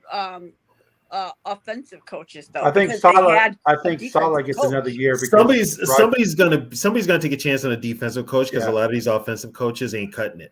because the Bills coach is definitely on the hot seat. Maybe think- like Atlanta, because Atlanta had an offensive coach. So They're if they- definitely. And I'll tell you right now, Atlanta would be the perfect spot for Flores. It would be the perfect spot for Flores. Atlanta would be. but if Atlanta's drafting a quarterback, then they're probably wanting to go offensive coach too to develop their quarterback. Well, if Not you to get the right quarterback coach. if you get the right quarterback coach or offensive coordinator, you can still do that. Yeah, You can Yeah, still but do if that. you get a good offensive coordinator, they're going to get poached. because that No. defense has got some good That's, players. and on it. that's just what you have to deal with. Yeah, The coaches and teams are reaching now for the next hot shot. Unfortunately, the Vikings have done that twice with Childress and with KOC. But in the KOC thing, depending on what is said and what comes out in the next few months, yeah. could be a problem for the Vikings. It could be a PR nightmare if what I've been told gets out and is made public. So the best thing KOC can do right now is keep winning. But the first, But I mean, like with that situation though, it doesn't affect KOC. I don't think, because he had nothing to do with it. he had nothing to do with it, but it shines a bad negative light on the Vikings front office because of how it went down. Mm-hmm. That's the problem, and all the shenanigans that happened behind the scenes to make sure that the person they were going to talk to didn't get the gig. But they had said person in building and were set to hire him, have a press conference, and announce him as the next head coach. And then all of a sudden, with what happened, they scrambled. And 20 minutes later, guess what? They were all in on KOC. And KOC told him he wasn't interested in the gig. So, Gil, I will spill the beans, but right now we've talked about it before, but it's coming to light. And I'll just put it this way. The Vikings PR people are doing backspins to try and keep this in a positive light and not let it out. And that's what the problem is. So, but yeah, it could get bad from a PR standpoint for the team. So, I don't know. I'm not a fan of Harbaugh though, so I would have took Harbaugh in a heartbeat. I'm not a fan. Well, guess where he's going now? He's going to the Bears. I don't think he is. Well, Because Bowles, they're also saying Bowles could get fired now. Well, because they were saying that Kevin, who's the CEO of the Bears, and Harbaugh, they don't like each other. The only reason Kevin Warren is there is to get that team a stadium in Arlington Heights. That's the only reason he's there. The only reason. The McCaskies want to win. So they want to get a coach. And Harbaugh's got ties to the city. No, I think Harbaugh is going to the Raiders. No, he will not work for Mark Davis. No, he will not work for Mark Davis. No. I think he thinks Mark Davis is an idiot. Harbaugh. Mark Davis is a clown. I think a lot of people think Mark Davis is a clown. He'll go to Chicago, and it'll help. And here's the thing: he's got ties to Chicago. He's a Bear. He'll go back to that Bears type of football. And guess who he's going to bring with him? J.J. McCarthy. He'll move on from Fields. And at first it was just kind of like a the rumor mill, but now more and more people, even on like national media, are putting it in there that he could possibly be with the Bears. And with the stuff that's going on with Michigan right now, he's probably more than likely. And that Michigan thing, with everything that's going on, it's the same guy, by the way. It's the same guy that sabotaged his hiring with the Vikings that is causing all the problems with the NCAA. It's the same guy. Damn, what the hell did Harbaugh do to him? That's what, and everybody's asking. We don't know. Why is it so personal with this guy in Harbaugh? Yeah. Everybody's asking. Because it's personal when a guy is going to that length. Yeah, it's personal. It's very personal. But this guy loves Michigan, but yet he's willing to kill the success of the program, Right. despite That- Harbaugh. But yet, last year is when he said, or the year before was when last year was when he said he did not want to take Harbaugh from Michigan. That's Probably why, because he wanted to expose But that's Harbaugh. the Vikings PR. right? But it was out there. It was out there that he did not want to take, and the guy's a minority owner. So if How you much look that freaking story up, power you'll does he find out. have? If you look that story up, you'll find out who we're talking about. Yeah, yeah. And now all of a sudden he's bringing up this stuff about Michigan. This is personal. Yep. This is real personal. That's why it could come back and bite this team in the PR ass because of it. So, because Harbaugh was here for like 3 days. Yeah, he was in town. They were going to announce him. He left on their National Signing Day from Michigan to come. Yeah, here he left. He was here. It was a done deal. That's why he was in Egan at TCO. He got the tour. He got to stay there. They were going to have the press conference and everything, and then it all came out about Stapleton. I just let the guy's name out. Yeah, you should. Then it came out about him. There you go, Bob. You spilled the beans for There you go. Thanks a lot, Bob. But all of a sudden, Stapleton was the one who made it vocal that he did not want to take Harbaugh from the University of Michigan, although Stapleton is banned from the sidelines for other stuff. Yeah, I bet you he wanted Harbaugh to stay at Michigan so that he could expose Harbaugh. Yeah, and then he pulls this year. He pulls this. So it's like, that's personal. Deep. No, the only reason we're bringing this up, Bob, is because when it happened, when we were looking for a new head coach, Harbaugh was set to be named the new head coach, and then all hell broke loose because of what Stapleton did, which is what Stapleton is doing right now.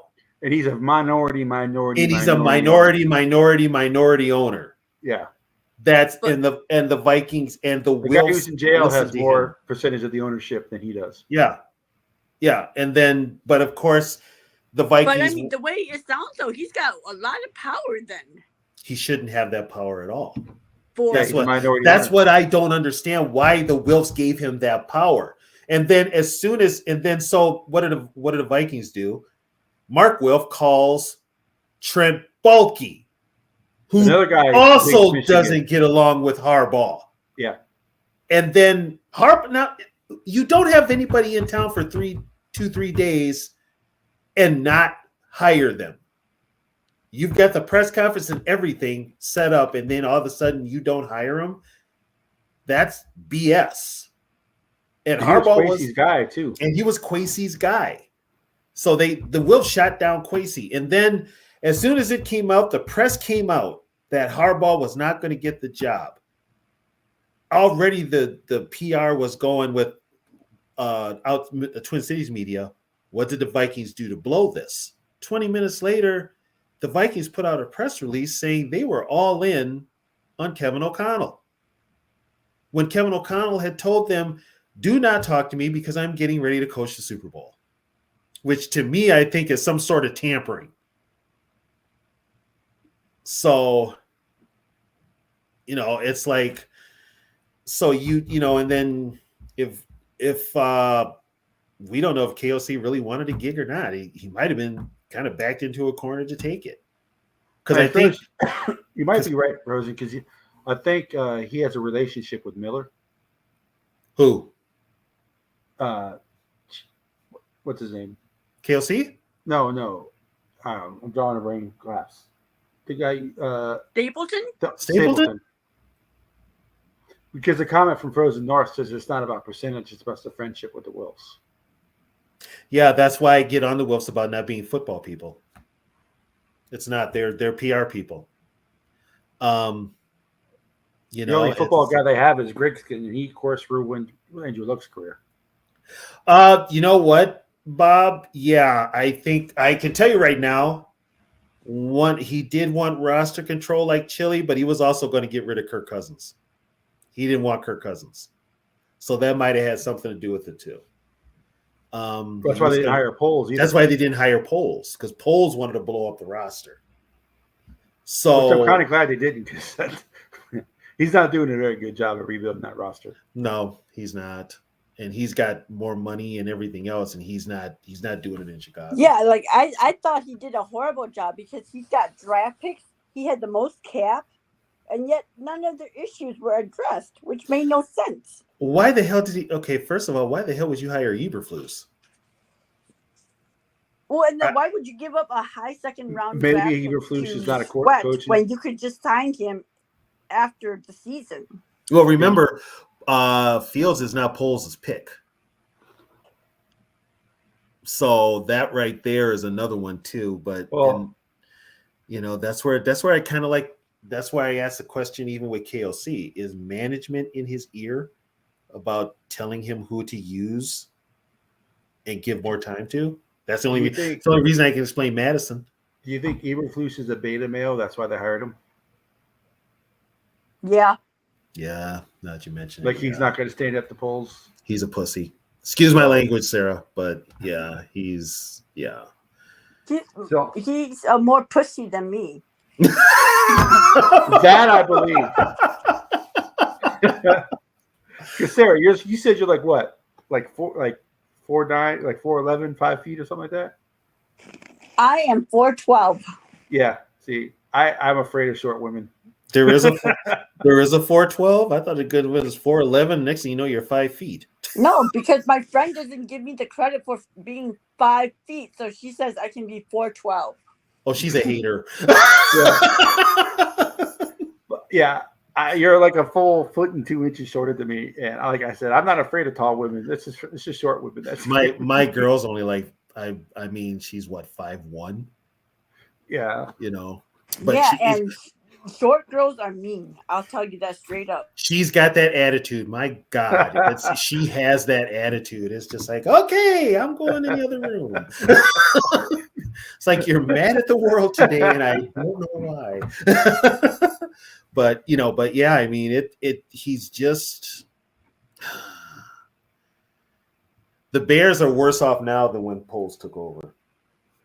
That's why I think Harbaugh. Well, I mean, if we really think about it, the Vikings are probably in the best position because the Lions are going to end up being the Lions. Mm-hmm. The Packers are going to be sucking for a while. The Packers are a lost cause. The Packers are probably worse positioned than the Bears. Right.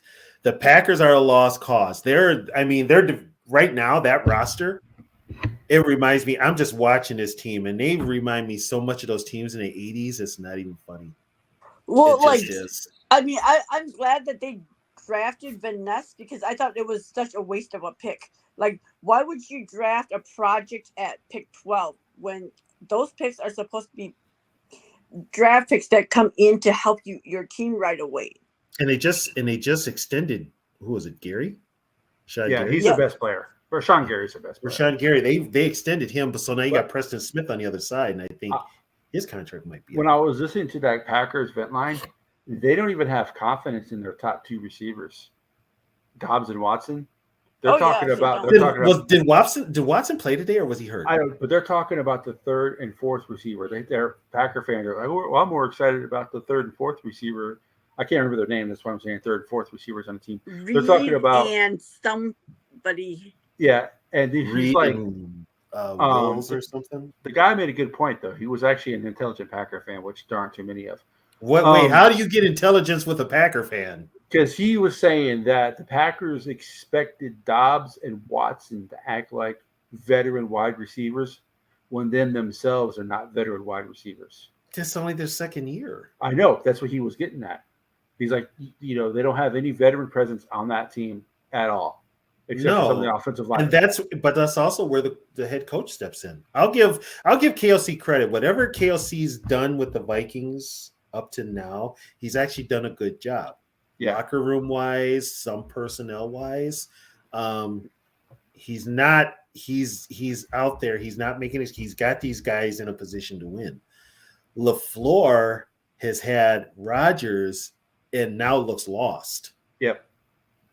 He looks really lost. So, and I wouldn't be surprised if LaFleur is fired. soon. Well, they were talking about that because Mark Murphy's retiring. Oh, is he really?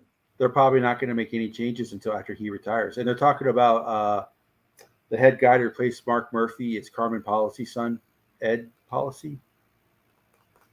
He's probably the lead candidate. I don't know who he is. I don't know if he's good or I'll bad. be honest. Why would I want that job? Well, look at Well, their because defense. you are, It's there's all no full owner of above you. first-round draft picks, and yet their defense is worse than ours. Yeah, especially that secondary. Every year they talk about Packers defense. Oh, can I put this out there? Jair Alexander, shut the fuck up. You talk too damn much. Well, if you can understand the fucking thing he says. Oh, mushmouth? Him talking should be required to come with closed captions.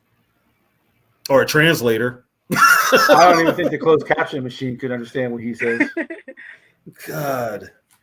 But yeah, and also the Saints guy saying that if I saw a Saints, I don't know if it was a YouTuber or podcaster, I'm not sure. They said that the Vikings should be lucky that JJ's not playing because they would shut him down. They couldn't even shut down Addison.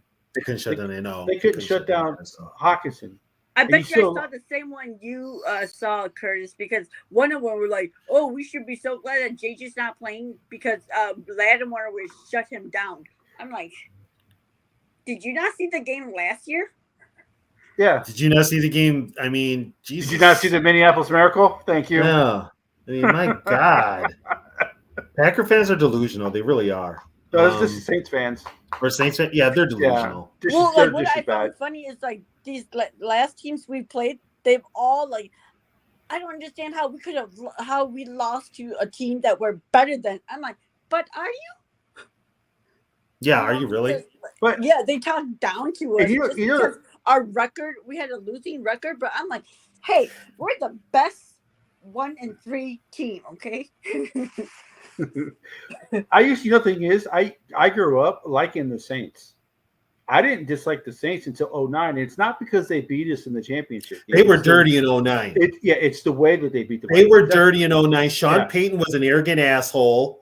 I didn't like Drew Brees. I never liked Drew Brees. I didn't like Drew Brees at Purdue. I don't hate the Falcons. The Falcons beat us in 98. I don't hate the Falcons. I have no problem with the Falcons. But the reason I hate the Saints is because of the way they beat the Vikings in 2009. The way the teams that I hate the most, I don't even hate Green Bay because Green Bay is a divisional team. The fan base leaves a lot to be desired. Yeah. But it's forever. It'll be the Cowboys and it'll be the Saints. Yeah. Those are my top three: Packers, Cowboys, Saints. And it'll be because of those dirty. Well, for the Saints, it's those dirty ass hits that they took on Favre. Yeah, and we talk about the hits on Favre. They don't even mention the week before when they played the Cardinals. They literally ended Kurt Warner's career.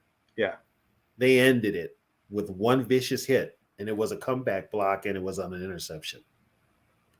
So, and guess what?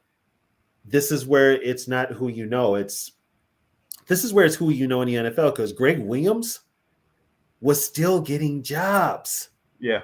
He was still getting hired, and he was the architect of that damn Saints defense that took the cheap shots. Matter of fact, when Williams got to the Rams, we played the Rams Teddy's second year, maybe rookie year, and they took that cheap shot on Teddy.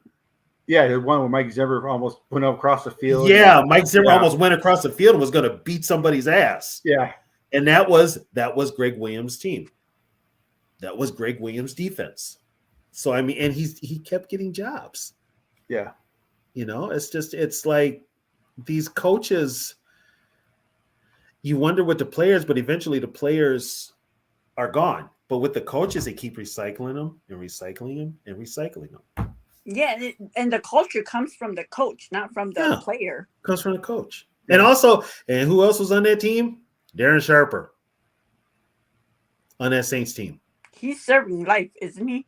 Yeah, he got damn near. If it's not life, it's pretty damn near close to life. Yeah, he's got life. I mean, he's got charges. He had charges in like 6 or 7 different cities, different states.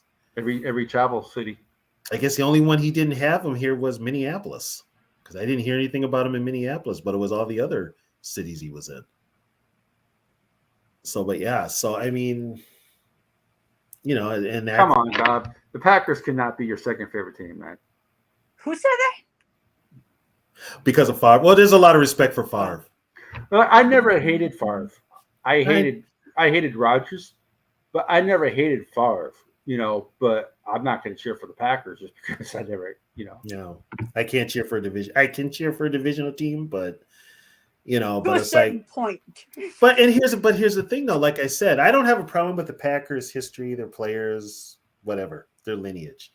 But that fan base, they have been getting on my nerves for the last 30 years, since 92. Yep. And they've been insufferable. Well, if you notice, most of the Packer contents are young. Yeah. The people who do Packers on YouTube are young. They don't know. There is one guy, Cheesehead TV. His name is Angar, I think his name is. He's Aaron like, Nagler? he's like, I remember how bad the Packers were. And he's like, this team this year looks a lot like those bad Packers. They look like those bad Packer teams. Right. All these other people are saying, "Oh, the Packers will turn around. This is a 1-year thing." No, dude. No. You don't have. Nobody Well, was when supposed- they were when they were pushing that narrative that Watson was going to be better than Moss, Nagler was like, "You youngins do not know about Randy Moss." And yeah. He's like the most realistic Packer. Well, Tom Grossi's pretty realistic too. He's like, this team's bad, but Aaron, he's probably the one who knows. He's like, guys, this. Hey guys, my girl's she's in the chat. She said, "Great win for y'all today." Thanks, baby. Great win. Oh, you guys almost had it today. I'm sorry for the Falcons. Yeah, and what went down. That was just. It's your coach. Well. Yeah, my wife had to work today. My wife's a nurse, so she was on call. So she does like surgeries. So, you know, on the weekend sometimes they're on call because they do surgeries. And she took a nap when she came home. So she gets up. She goes, "So did your team win?" I'm like, "Yeah." She goes, "God, how many chickens have they sacrificed this year?" You know what? We're just on that roll. We're just on. That's where I kind of am like, I give KOC credit because he has his moments where he looks like he doesn't know what he's doing, but then all of a sudden he does something that makes you think he's ready for this. But that he can. But I have like more faith in this team this year, even though we're still winning close games. Is the games we lost aren't devastating like last year's. They're not 30 and 40 point losses. Which got Childress fired, Bob. Because he cut Randy Moss without telling the Wolves. Yeah, that's why he got fired. Actually, my girls up here fire Arthur Smith. Hey, will you take Harbaugh as your head coach? I think she would take Harbaugh. Well, but I mean, like if you're Atlanta, you have got to be embarrassed. You lost to Will Levis, you lost to Dobbs, and then you lost to Kyler Murray. Tyler Murray came all back. Three of them are like just starting. Well, not only that, so that was. And Bijan Robinson had a big game, but he had a key fumble again. Yeah, that's why they don't trust him. That's why they don't trust. The kid is good, but he just can't hang on to the ball. He's Melvin Gordon 2.0. Yeah. So I mean, that's why I said, don't be surprised, Viking fans, if there is a call. If there is a call to the Vikings about interviewing Brian Flores at the end of the year. How about they beat the Packers 24-10, but we couldn't celebrate it because Cousins got hurt. Actually, you know what? I did celebrate it. There was that dark cloud that Cousins got hurt, but I'm like, it happens. But I wasn't doom and gloom like a lot of people were up here. I was sad getting hurt. I took a sad nap after that game. No, I took a nap because I was tired.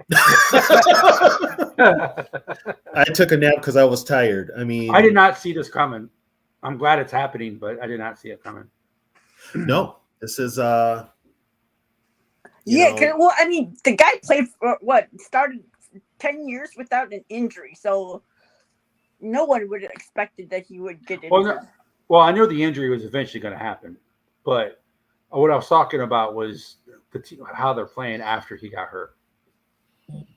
Because you know what they're playing. It's almost like they're playing loose, Yeah, they're playing like they no have nothing to lose. expectation, no expectations, no nothing. They're just letting it out there, letting it Except fly. for KOC getting tight. Except for today. KOC's play calling. Getting tight today. Yeah, Because he even said it. He even said it in his press conference. It's on me. I didn't call the plays for us to succeed. and that's true. For us to get, he's got to, like I said, score more than 14, win by more than 14. But he's got to be running the same consistent. offense. Yeah, be consistent in his play calling. Andy Reid don't change his offense when they get up big. Mm-mm. No. The Eagles coach doesn't change. No. Mike McCarthy definitely doesn't take his foot off the gas. No. You can say what you want about Mike McCarthy, but that's one thing he does not do. No, and he could be out of a job at the end of the year too. I would that's one job I would never take as long as Jerry Jones is the owner. Well, you know who they're going to give it to if they let go of McCarthy? Dan Quinn. No, I don't think he's very good. Yeah, but he got the Super Bowl. He also blew a 28-3 lead. Well, if you ask my girl, that was Shanahan. That was Shanahan. But the head coach could always override the OC. You know what, though? There's a lot of head coaches that will not do it. They will not, because it's like I said before, they don't want to say anything to that coordinator that might piss them off because they don't want anybody telling them how to run their defense or their offense or their play. Yeah, but you're the head coach. I don't care. If I'm the head coach and you call a play, I don't like it. I'm telling my OC to change the play. But guess what? We're from a different generation and not like that anymore. Because I know when I was in high school, I would heard my head coach talking to my OC like, "No, that's a bad thing. Don't call that. That's not going to work." I heard it as semi-pro. You hear it as semi-pro. It's like, don't call that. No, don't run that. Let's run. Yeah, this. he should have been like, "Jokes. If I see them get one more yard, I'm gonna." How did he say in that movie? Remember the Titans when he was like telling jokes that they better not score another or gain another yard? Oh yeah. I mean, all he had to do was throw it a couple of times or run it a couple more times. Yeah. You know, don't throw the ball here. We need to run some clock. Or you got the greatest quarterback on the other sideline. Don't give him as less time as possible to come back. That's another thing with KOC too. He's got to work on his clock management, especially taking time off the clock late in games. He did pretty well today. Today he did well, but he's still giving the opponents too many chances late in games. I think that's because we can't run. Yeah, and that's why we can't run. But then we can run, just not with Madison. Yeah, that's true. Ty Chandler was running pretty damn good. Yeah, I mean but like I said, he's got to stick with it. So we did do some RPOs just with the quarterback, Mm-hmm.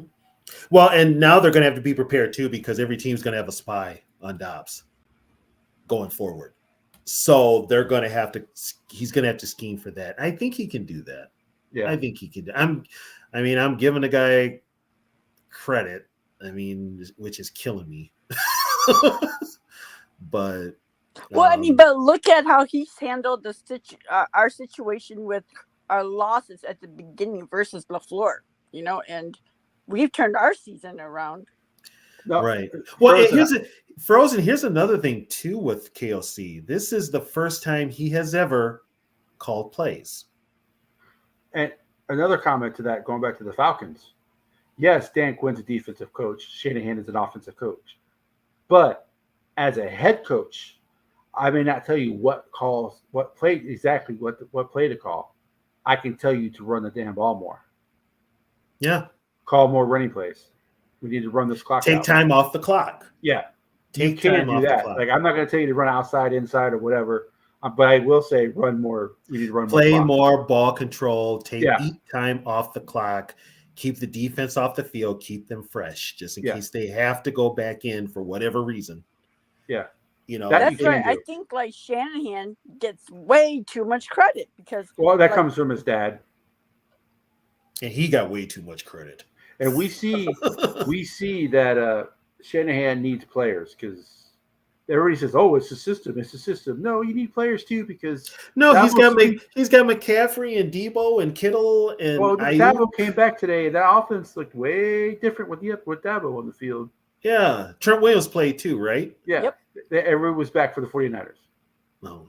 Do you think the 49ers would be doing what the Minnesota is if they lost their quarterback, their star receiver, their running back, and their tackle? No, they're winning with Mr. Irrelevant. Yeah. So, I mean, Yeah, but and also though they had always had the lead in this game, so they didn't have to worry about coming back. Look at the games that they lost. I'm going to tell you something. Jacksonville looked outmatched today. yeah. They looked outmatched. They just Trevor Lawrence had lost. Yeah. But I mean, had the 49ers played coming from behind, I don't think they would have done as good as they did.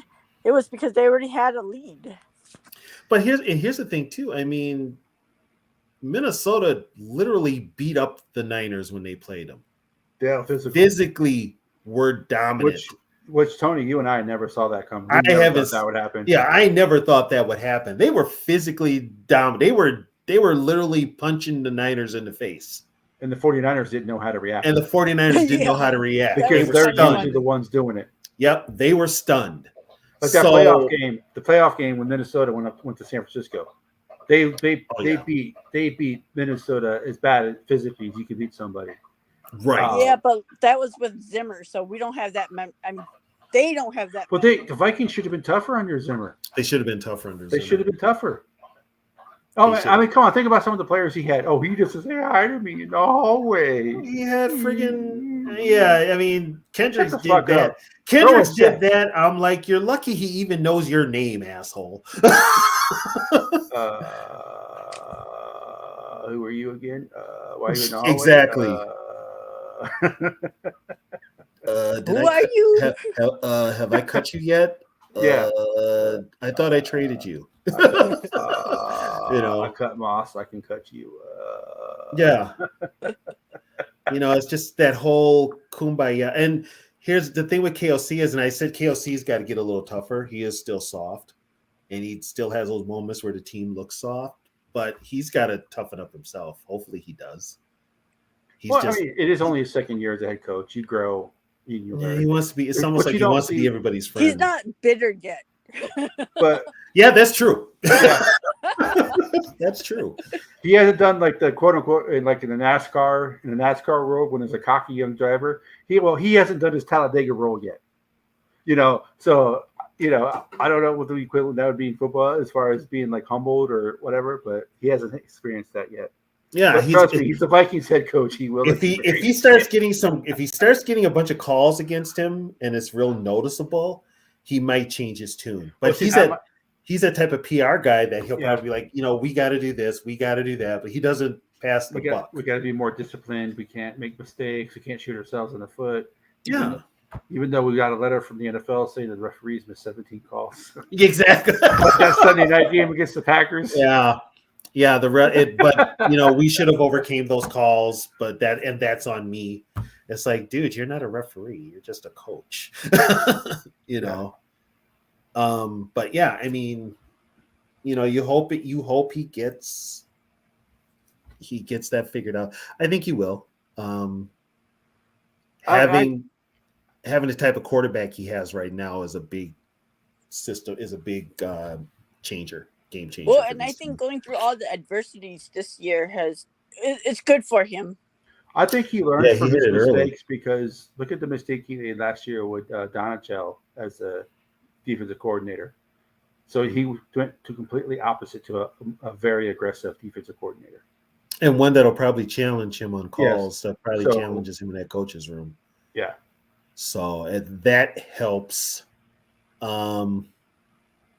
And like I said, I mean, Flores has worked wonders with a bunch of nobodies.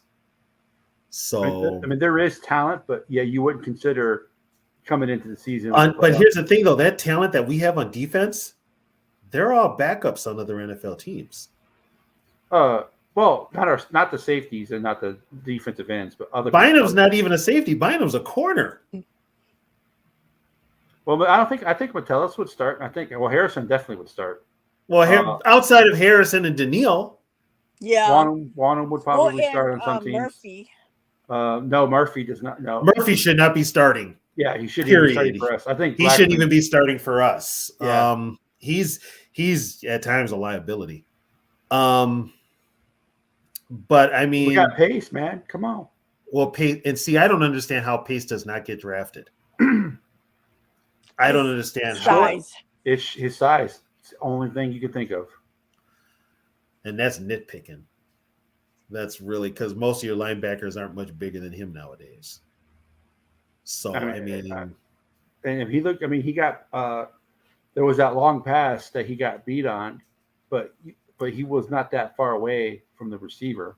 I think it was incomplete because the defensive. I think he overthrew him. He overshot him. He overthrew him. But Evans, I mean, Pace was. He wasn't. I mean, he was like a yard and a half away. Technically, Pace shouldn't be, if a traditional linebacker, Pace shouldn't be that deep in coverage. No, he shouldn't be that deep in coverage. That's the whole thing. So, but I mean, you know, Hicks is older. He fits his scheme. I don't know if he makes it any other team. I see Bob Swede and them talking about Bill Belichick being the defensive coordinator. That dude, once he's done being the head coach. Well, Belichick is also what, 71, 72? Yeah, once he's become head coach, he ain't gonna coach again. He's done. Yeah. He's done. And he did cut KOC as his quarterback. I don't think they were really like fond of each other. KOC was not a good quarterback. So let's just be honest. No. He was not a good quarterback. And here's the thing now, that's why they keep bringing it up, because he could retire. I think he wants to stick around and try to tie Shula's record. Yeah, I think he wants to be the all-time winningest coach and then retire. Right. Guess what? That ain't happening when Mac Jones is your quarterback. Well, it ain't happening when you can't draft players. Because right now he's at what, 305? 303? Yeah, something like that. I thought he was at 300. I mean, the rate they're winning is going to take another like 10 years. Well, because Shula's at 325, something like that, right? Shula's at 328. So 328. So if you're winning 4 games a year, that's 7 more years. So, damn. Just a tie. Wow, since you put it that way, wow. Yeah. And everybody's. But he looks beat down. Oh, he's tired. He's tired. I think maybe if he gave up being a GM and just did the coach part, because he can't draft worth shit. Well, and there's also been holding them back. There's also friction between him and Kraft. Mm-hmm. That's another problem too. And Kraft is ready to move on. Kraft has that. Once Kraft got the Super Bowls, you know, that's all he sees, which is understandable. Well, I mean, I get it, but the Patriots were a crap franchise before Brady came along. Not even Brady. They had Bledsoe. It was Bledsoe that was winning. And then all of a sudden Bledsoe got hurt, which got Brady in there. And but did Parcells bring Bledsoe in? Yes. All right. So Belichick needs 16 Bledsoe more was wins. Parcells' Okay, guy. so even if they win 4 wins a year, that's still what? So that's 4 more Too years. long. Too long. That's too long. That's 4 more years. He'll be damn near 80. Yeah. And Pete Carroll's what is Pete Carroll? Pete Carroll's the oldest coach in the NFL. How old is he? I think he's 72, 73. Okay, they both need to retire. But Pete Carroll doesn't look old, though. No, Pete Carroll's old. He needs to retire. I don't care if he looks it or not. He needs to retire. The guy's gonna have. I mean, he's hyper and he's a Bud Grant guy. He's like the last tie to Bud as far as coaches go. I believe he's the last one that's connected to Bud Grant. Yeah, that makes sense. Yeah. Yeah, he's the last one. All the others are gone. So was he an assistant coach? Yes, he was. Yeah, for the Vikings, He was a defensive backs coach under Bud and under Jerry Burns. He coached Joey Browner and Carl Lee. Oh. Yep. Yeah. Yeah, he was in both of those. And then which was weird at the time, he got the head coaching job with the Jets. Right. And of course the Jets are no one's ever good as a Jets coach, you know, unless your name's Parcells. You're not good as the Jets coach. All right, baby. I'll give you a call a little later. She's also a Rockets fan, and the Rockets won. So, Yeah. But yeah, he was the last tie to that era. He's the last one. I think they won today. They won a close one against Washington today. The Seattle. Seahawks, yeah, they won. It was like a last minute field goal or walk off field goal or something like that. I think. Washington's been playing pretty decent when they got rid of Sweat and Young, and that defense has actually been playing pretty decent. Well, they still got that beast in the middle in Allen. Right. And and Deron Payne or whatever his name is. Oh, they still got Payne too? Yeah, they still got Payne too. Okay. I'm pretty sure what's his name is gone from there at the end of the year, Rivera. But I really think Bieniemy gets that gig. Yeah, I think so too. Yeah, I think Bieniemy gets that gig because what Bieniemy's done with Sam Howell. Well, and just look at Kansas, their offense without Bieniemy. Well, you know who's running that offense now? Childress. Yeah, it's Nagy. You might as well have said Childress because he did hire Childress back too. He did hire Childress back, but he didn't give Childress. They gave Childress the title of West Coast offense specialist, which basically meant he gets the coffee and donuts on Monday for the coaches meeting. Meaning you're a friend of mine, you need a job, here you go. Right, you're gonna get a job, so here you are. But Nagy's running that show supposedly. Yeah, and that he actually calling the plays. Reed is still calling the plays. Reed has never. Only time Reed gave up play calling was that year in Philadelphia with Morning Wake, which was a disaster. Which is probably why he wouldn't do it again. And he was gone after that too. How did Morning Wake get a head coaching job with the Lions? By the way, my girl, she hates the Saints. She hates them with a passion. Because by the way, she's a Falcons fan. But that rivalry they're like the Packers and Vikings. She hates the Saints. Who that? We that. It was funny because last week the Saints were making fun of the Falcons for losing to us. So this week, they were get to make fun of the Saints for losing to us too. Yeah, they were making fun of the Falcons. So how many games do you think the Vikings are going to be favored in? I think they're underdogs against both games against the Lions because that's what it's just going to be. They'll be favored against the Bears. Underdogs Raiders. against the Broncos. They're already underdogs to the Broncos. Are we? Yeah, we're 2.5 points. Which is kind of a toss-up. Which is kind of means they're almost a favorite because if you're less than 3 point underdogs on the road, because 3 points is pretty much home field advantage. So if it's even or less than 3, so they're kind of the favorite. They should be favored playing the Packers. But it's okay. They'll be underdogs against the Bengals. They're underdogs against the Bengals. They might be underdogs against the Raiders too. We've been playing good being the underdog, so I don't mind.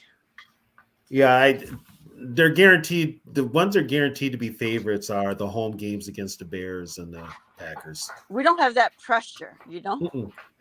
And put it this way: the Bears and Packers will probably have mailed. The Bears are probably mailed. I don't want the Packers to suck.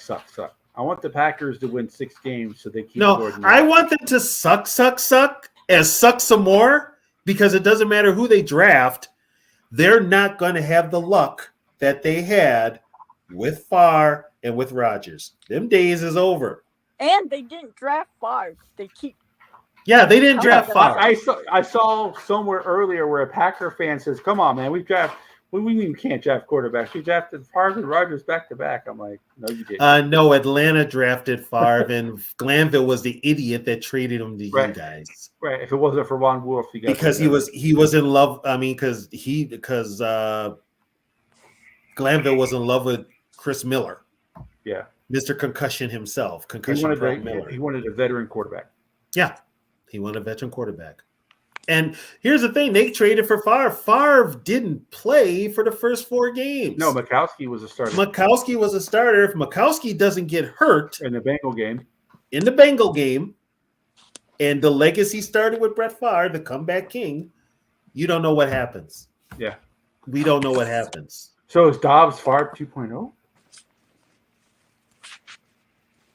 Is golf smart? What? If it means that Kirk doesn't come back, yes. I said it's Dobbs fires 2.0. Like I said, if it means Kirk doesn't come back, yes. Yeah, Mom. Wow, Mom, you're still awake? God, it's like almost 1:00 in the morning for you. He's on the East Coast. Oh, that's late. I love you, Mama. Thank you for watching like you always do. That is late. That's dedication. Yeah. Mm-hmm. Well, I am her favorite child. Are you her only child? I am now. I wasn't before. So, you know what? But with what Dobbs is doing, like I said, it opens up KOC's playbook to do some things that he couldn't do with Kirk.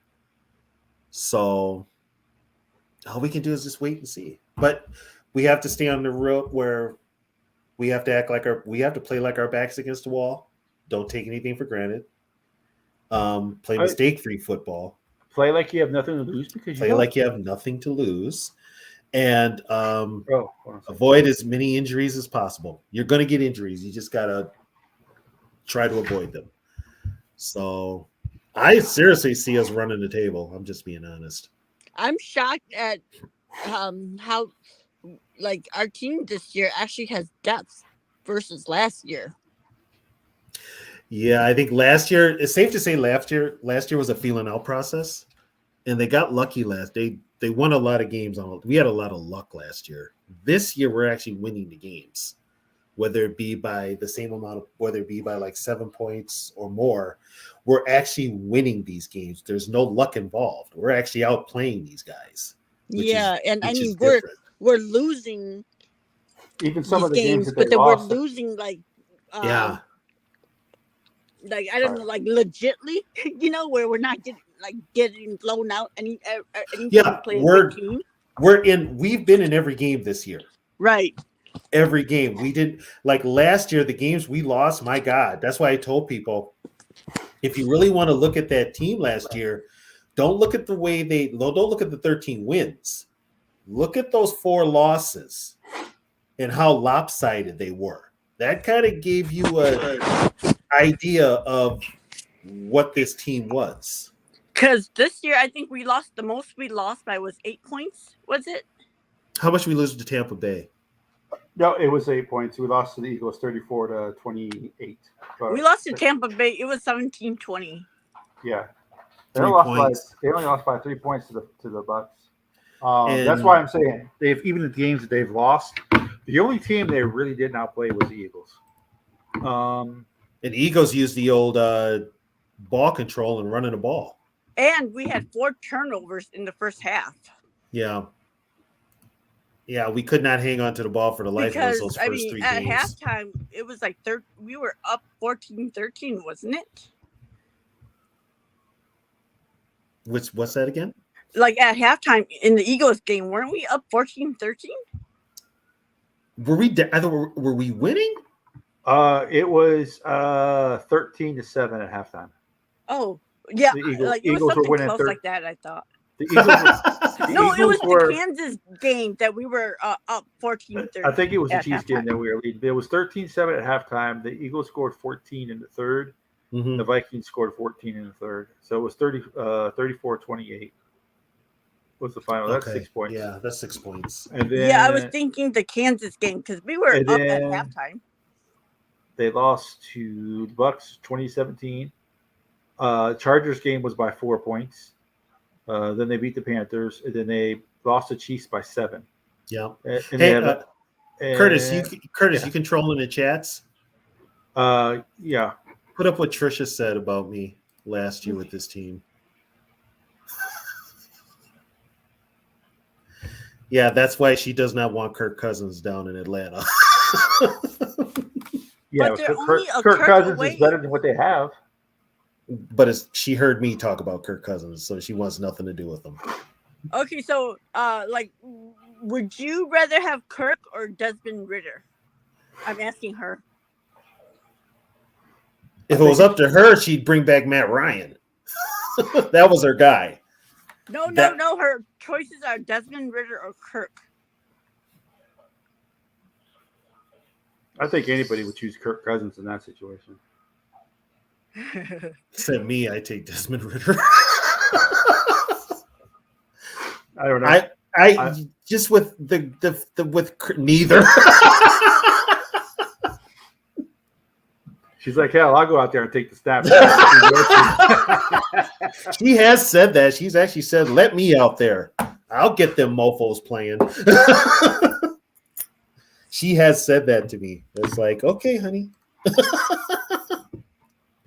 But yeah, I mean, it's and I just like I said, the way we lost last year compared to this year is and it could be because this is KOC's second year, so he's getting used to it. Now he's just got to work. I think he should give up the play calling still and concentrate on the team and like what's going on in the game and the clock and all that other stuff until he gets that down and he can go back to picking up play calling. Right. And maybe go back to it or have, like an input with because it would be Phillips calling the plays. You got the headset, you could be like, no, I want to run this play or that play or whatever. You're the head coach, like Curtis has said. Then you can put your 2 cents in. But yeah, keep in mind, Satan's got Satan's too, the demons that work for him. So talk about the Saints and how their name's the Saints, but they do all the dirty stuff. Well, yeah, and they can't get, and they were dirty today. Yeah, that's why it was good to see Lattimore being carted off. Yeah, and what's the name? Johnny Munn took out 2 people on that play. He took out 2 Saints. They tried to take him out and they collided, right? Yeah, and then he rolled up. Oh God! Let's go! Let's go! Yeah, all 5'1" of her. They'll never see her coming. Oh my God! But yeah, Munn took out 2 people. That's why I said we had the best third tight end that we never see on the field. Did Oliver play today? Yeah, he played today. He had a couple good blocks. Okay, because they didn't throw to him at all. Well, that's not what he was brought in for. Yeah, but Kirk did throw to him at least. Yeah, but Kirk, Mr. Checkdown. Josh Dobbs was like, "I've seen you play." He might not even, but you know what though? He might not know his name still. He probably doesn't even know who he is. He doesn't even know who he is. We say like number 84. When do we get Moss back? He's probably like, why do we have 5 linemen? No, he's a tight end, Josh. Yeah. No, I'm saying like he's probably thinking like there's 5 linemen, because he doesn't consider Oliver as a receiver. No. Oliver was brought here to block. Yeah. He's considered the best blocking tight end in the league. So right. He was wasn't he our leading receiver there for a minute? I think he had one game. On checkdowns and stuff. He was like, it's like, check down Oliver. Well, he's so big. I mean, he could, like, if we had him last year at 4th and 8 there, if he caught it at that, 4th and 3, he could just bow forward and got the first down. He would have ran over somebody, to be honest. And that's why it's kind of like with all the tight ends we've got like seriously 3 extra tight ends. You should be able to run the ball. You should be able to run power football. I like Munt though. He's a good blocker. Well, Mundo's brought here exclusively to block. He's an H-back. Every now and then he will catch the pass, and every now and then he'll find the end zone. But he was brought here he knows that type of offense. Because he came from the Rams with KOC, right? Yep. Yeah, KOC brought him. He was actually one of the first signings when KOC was hired. Mm-hmm. Yeah, Naylor did play today. He did have a key catch. He had 1 catch. It was a first down, and then the disappearing act started. But yeah, he got action today. So I tell you what, we've got players that fit in our system, even the backups. So that's a good thing. So we're not, throwing players out there they don't fit, take them out unless they're running backs. The only player that doesn't fit our system is Madison. and I don't. It's. I don't If- think he fixed anything. I don't think yeah. I I'm can't. sorry, I don't even know. If you're a running back and you can't read holes, I don't know what to tell you. That is literally your job. Yeah, and he misses it. You've got one job and you're not even good at that. And listen, I've seen this on Facebook and Twitter. You can criticize, even though he is an awesome human being, you can still criticize his play on the field. I hear people say, "Oh, you know, he's such a great human being. Why are you criticizing?" We're not criticizing the man. We're criticizing we're criticizing the football player. Well, That's like those. I said, I mean, if being a great guy won Super Bowls, we would have like 20 of them. We'd have 20 of them. Yeah. God, we would. Well, I don't know. That love boat would probably tarnish the. Well, you know what though, and it's only recently we've become Boy Scouts. I mean, we had some dudes up here even before the Love Boat thing. Tommy Kramer. Oh my God. It's like if there was if teams got awards for blotter reports on a weekly basis, the Vikings would be at the top of that list. They would be. Because they had some guys that were we'll have to do a show on that one too. Keith Millard. Keith Millard. Yeah, that'll be fun. My arms are bigger than your guns. Yeah. Well, and then he got in that fight at the bar at a local Twin Cities bar a year later. Yeah. He beat up a couple because the guy's girlfriend started hitting on Millard in front of the dude. And the dude got all pissy and was going to whoop Millard's ass. And Millard was just like looking at him like, really, dude? Really? Like, it's cool. You talk to her. And then, but then what happened was the girlfriend decided to slap Keith. And he pushed her out of the way. Well, then he clocked dude. So the fight did ensue, but he got out of that because he called his teammate Terry Tausch to come pick him up. And he went out the kitchen into the alley and left. They couldn't find him, but they talked to him about it. But she started it. But it was always Millard. Even before then, Carl Eller was notorious. Carl Eller was notorious for getting into. Carl Eller's the one that beat up the cops that pulled him over in his driveway at his home just 10, 15 years ago.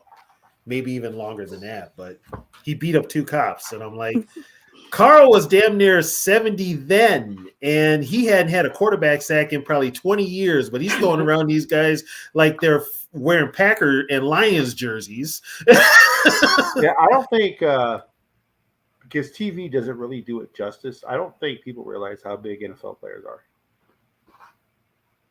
Well, and like it's all about aesthetics, right? Like Daniil Hunter is huge individual. You can see pictures of Hunter. His veins are literally popping out of his arms.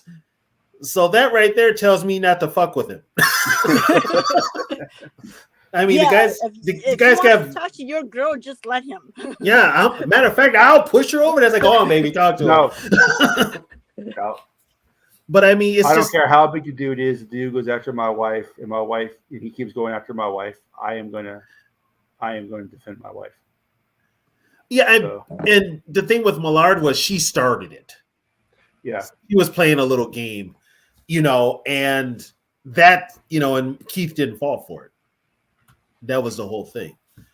But I mean, it's just you can't. I mean, with these players now, and some people know it, and they know they're football players or sports people or celebrities. Some people go after them intentionally to try and goat them into something. Hey, you get one of them to hit you, you'll never have to work again.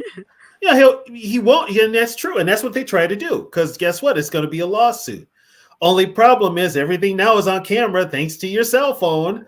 So there's going to be somebody with a camera there talking about, oh, dude's fucking with that football player. Hold on, let me get this. This is going to be good. Yeah. And guess what? It comes out there and you're the asshole that started it, and you ain't getting shit in court unless they come to a plea agreement. Which happens which happens a lot. Which is pretty much what you want. But then again, how much of that does the lawyer take? Right.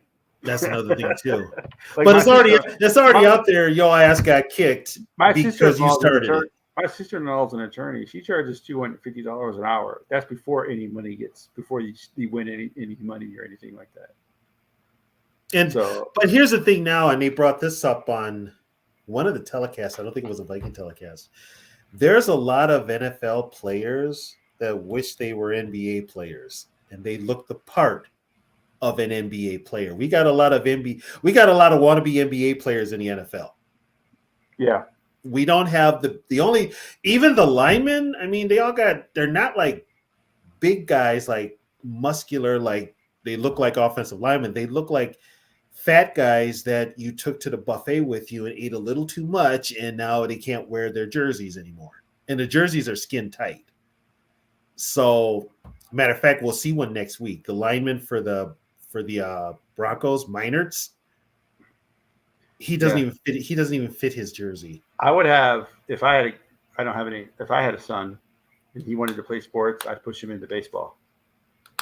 It's the least physical demanding on your body. Physical demanding, and you make a shit ton of money. Yep. Which is why Kyler Murray should have played baseball. Yeah. Kyler Murray should have played baseball. But here's the thing with today's football, it ain't as physical as it was before. It's not as physical. Yeah, because some of those like guys are small. Yeah, it's. Well, look how small Addison is. Yeah, he takes a lot of hits. He was getting punked today by Saints. Well, the Saints were kind of do that intimidation thing. They were trying to intimidate him, and he wasn't going to be intimidated. Oh wow! You know, Texas A&M fired Jimbo. Oh, they fired Jimbo Fisher. They fired him. I wish the Gophers would fire PJ Fleck, but they're going to hang on. Remember, I told you that. I said, when did they fire PJ Fleck? Because they start off hot every year and then they end up crashing. You know what? They do it every year. It's old. They can't beat the top teams. Wasn't Fisher the one that got into that thing with Saban? Was that Fisher? As far as what? Getting into it with Saban? Over the whole, because they got into it at a press conference or something last year, weren't they? Was that Jimbo? Over NILs or something like that? Yes, that was. Yeah, it was. Yeah, the two coaches that have the most issue with NILs are Nick Saban and Dumbo Sweeney at Clemson. Because if you notice, since NIL has every team can do NILs, you notice how those two programs have suddenly gone down because they were doing NILs before NILs were legal. Yeah, that's how they got all the best players. That's how they got all the good players. That's why Clemson went from being absolute trash to being one of the top teams. Yeah. And now that every team can do NIL, Florida State has way more money than Clemson does. So all the players are going to Florida State again. And they're realigning the conferences and everything else. There's a lot of money involved. The bad thing about NILs is though all the big teams are just going to get better and better and better because they got more money. I don't think Bama will. Well, there's nothing in Alabama. Right. There's nothing in Tuscaloosa. There's absolutely nothing. Just like Clemson, there's absolutely nothing in Clemson. Right. You know? Yeah, or Auburn. Yeah, it's they're either going to like they went Baton Rouge is there's a lot of things going on in Baton Rouge, you know. They'll go to LSU and Florida. LSU. Florida teams. Well, there's nothing in Florida either. Gainesville's in the middle of nowhere. Where's Florida State? Florida State, Tallahassee. That's okay. That's me. And you have all those beaches right there, like Destin and all that. Plus, you're close to Miami, Florida. Miami's a private school, though. Is it? Yes. I didn't know that. Yeah, Miami's a private school. Oh my gosh. So how the hell do they get these players? It's Miami. Well, yeah, because I mean, have they always been private? They've always been private. Even the years that Jimmy and them were down there, and they were getting it's like they were getting these players like out of nowhere. Notre Dame was private. They did the same thing. Notre Dame. Well, and with Lou Holtz, when Lou Holtz left the university and went to Notre Dame, he took his recruits with him. Yeah. All those guys that were at Notre Dame were supposed to be in Minnesota. And the only player Notre Dame ever relaxed their acceptance for admittance into the college was Tony Rice. Yeah, he was supposed to be a Gopher. Yeah, and they're like he couldn't get into Notre Dame. They had to lower the academic They standard. had to for him lower to his get in. academic. He could have gotten to the U, no problem. He Yeah, would have, well, but I know everybody likes the U, but they ain't Notre Dame when it comes to academics. no, he could have got to University of Minnesota, no problem. Yeah, so Miami doesn't have the same. Florida is a public school, and their academics are actually higher than University of Miami's. Yeah, it used to be in Miami. Didn't you just have to have a record? Pretty much. Yeah. But no, Florida State's probably the second best location. Miami, everybody knows about South Beach in Miami. That's why they get the players. But Tallahassee, you got the Destin Beaches. You got plus you're not too far from the Mississippi and Alabama where you can go gamble and stuff like that. So. Wait a minute, it's still gambling's still not legal in Florida? Florida will be just like Texas. It'll be like one of the last states to do the gambling, to do the legalize marijuana and all that type of stuff. Yeah. Florida? Really? Damn. Yeah. Florida's very red, man. They got. Well, I know they're very red. I just was like, my God. Yeah, it's a heavy like Cuban Latino community. And Yeah, they're Cuban. They're very conservative. They always have been. Yeah. Very Catholic, Yep. very reserved. San Antonio is the same way. San Antonio is very because of all the Mexicans that are Catholic. Yep. Like we still can't buy alcohol on Sundays here. We just started up here, what, 5-6 years ago? Yeah. And it's only open from like noon till 5. But here's the weird thing. If you go out to eat with your family and you're 17, 18 years old, if you're with your parents, you can drink a beer at the table with your parents. They won't do that here. You have to be 21. If you're under 21, you can drink. Yeah. Yeah, you have to be 21. So it's weird. Yeah. It is. Every state is different. Well, yeah, this has been a blast, guys. We got another win. Sarah, I can't tell you how much we appreciate you coming on every week. Yeah, thanks for coming on. You add so much to the show. Because I'm not a pussy.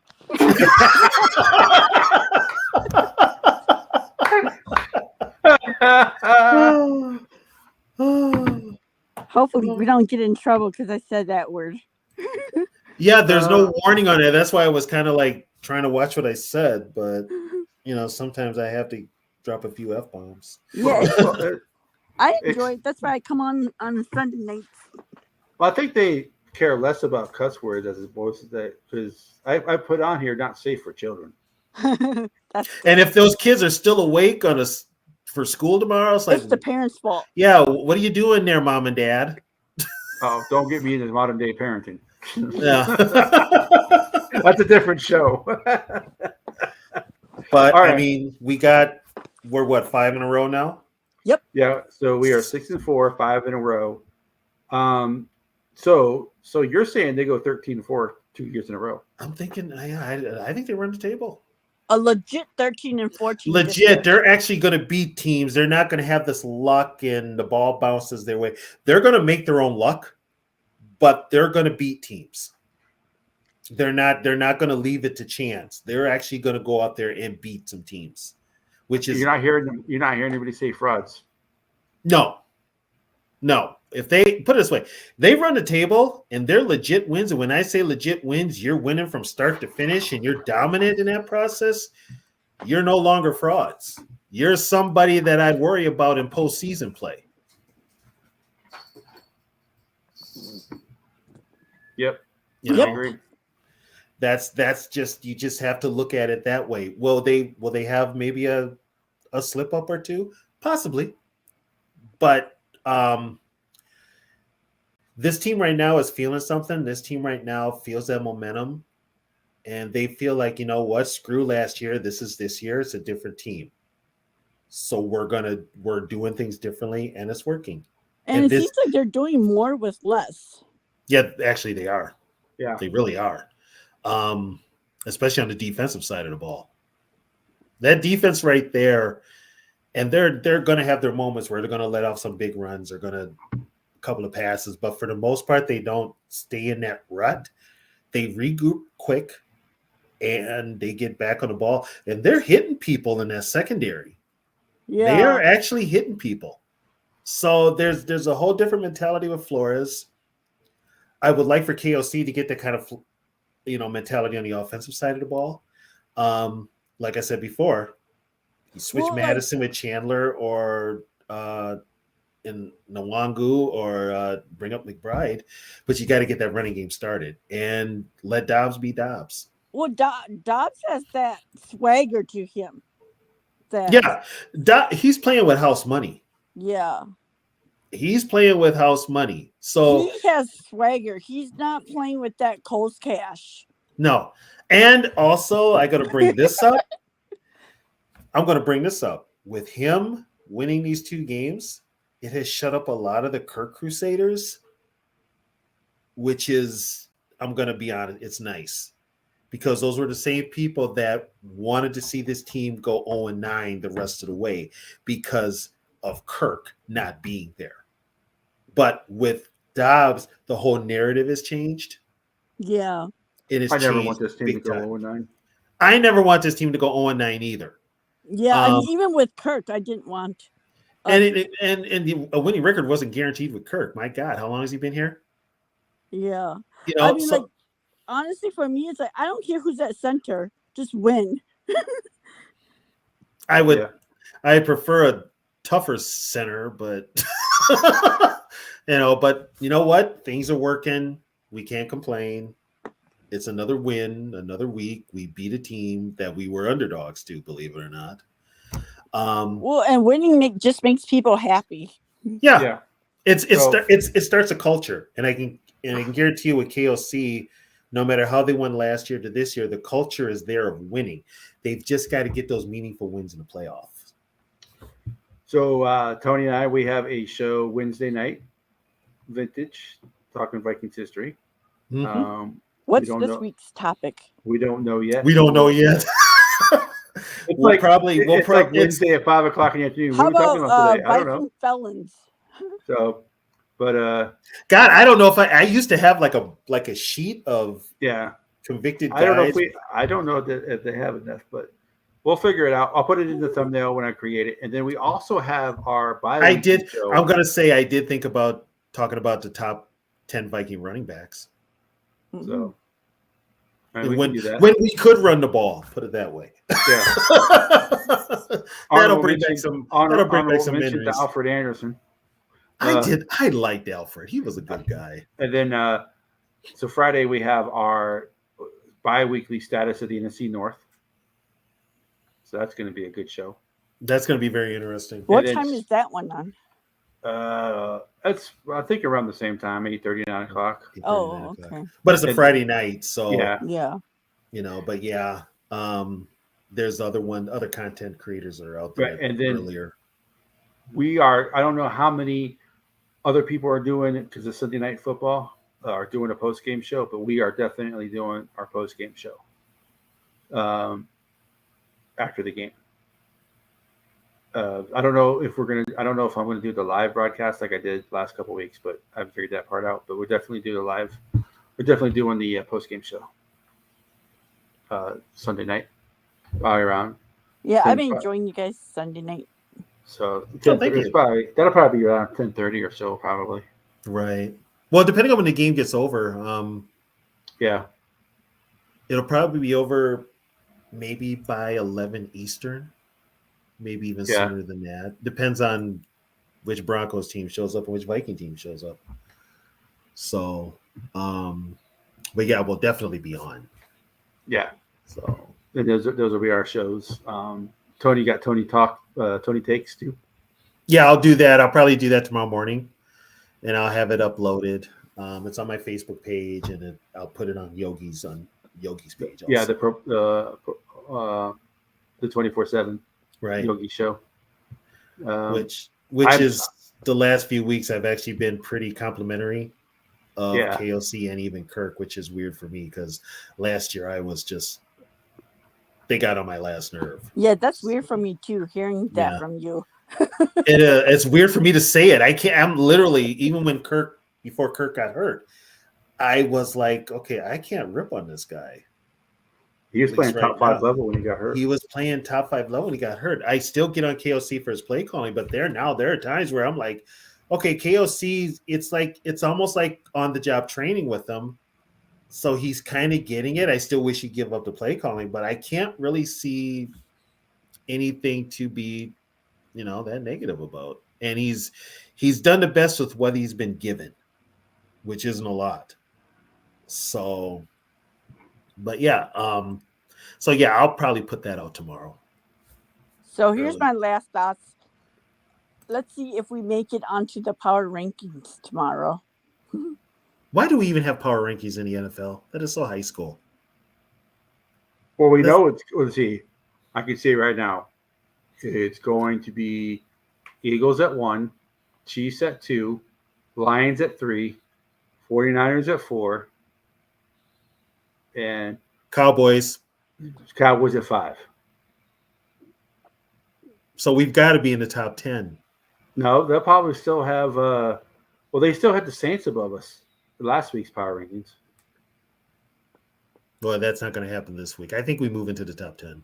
I don't know. Jacksonville lost. Watch with our luck. They're going to put us at 11. Yeah, we're not good enough yet. They're going to put the Vikings at 11. Even and they're though going to we be are the only They'll team move left the that has the longest winning streak now that the Jags got knocked out. Well, you're going to have to move The Bengals? down. Yes, you'll move the Bengals. The Texans will still be in front of us. Yeah, because of CJ Stroud. Because CJ Stroud is just that kid is lighting it up. Yeah, that kid is lighting it up. So they'll be ahead of us, but I don't see anybody else. The Dolphins will still be ahead of them. Yeah, and the Dolphins were on The a Browns bye. will probably be in front of them. The Ravens, even though they lost, will still be in front of them. So yeah, 11 is probably where we end up. Some people might even put Pittsburgh in front of them. Oh, then they lose all respect. Then they lose all respect as far as they're no better than Pro Football Farce, which is some people might put Seattle in front of them. What other teams have 4 losses?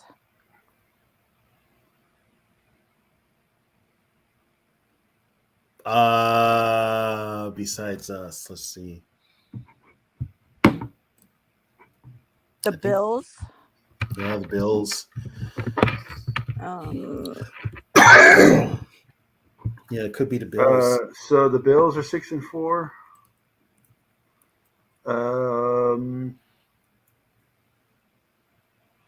The Bengals are 5-4. And they're not a very good 5-4. Well, the NFC North, there's a possibility all 4 teams may be ranked in front of Minnesota.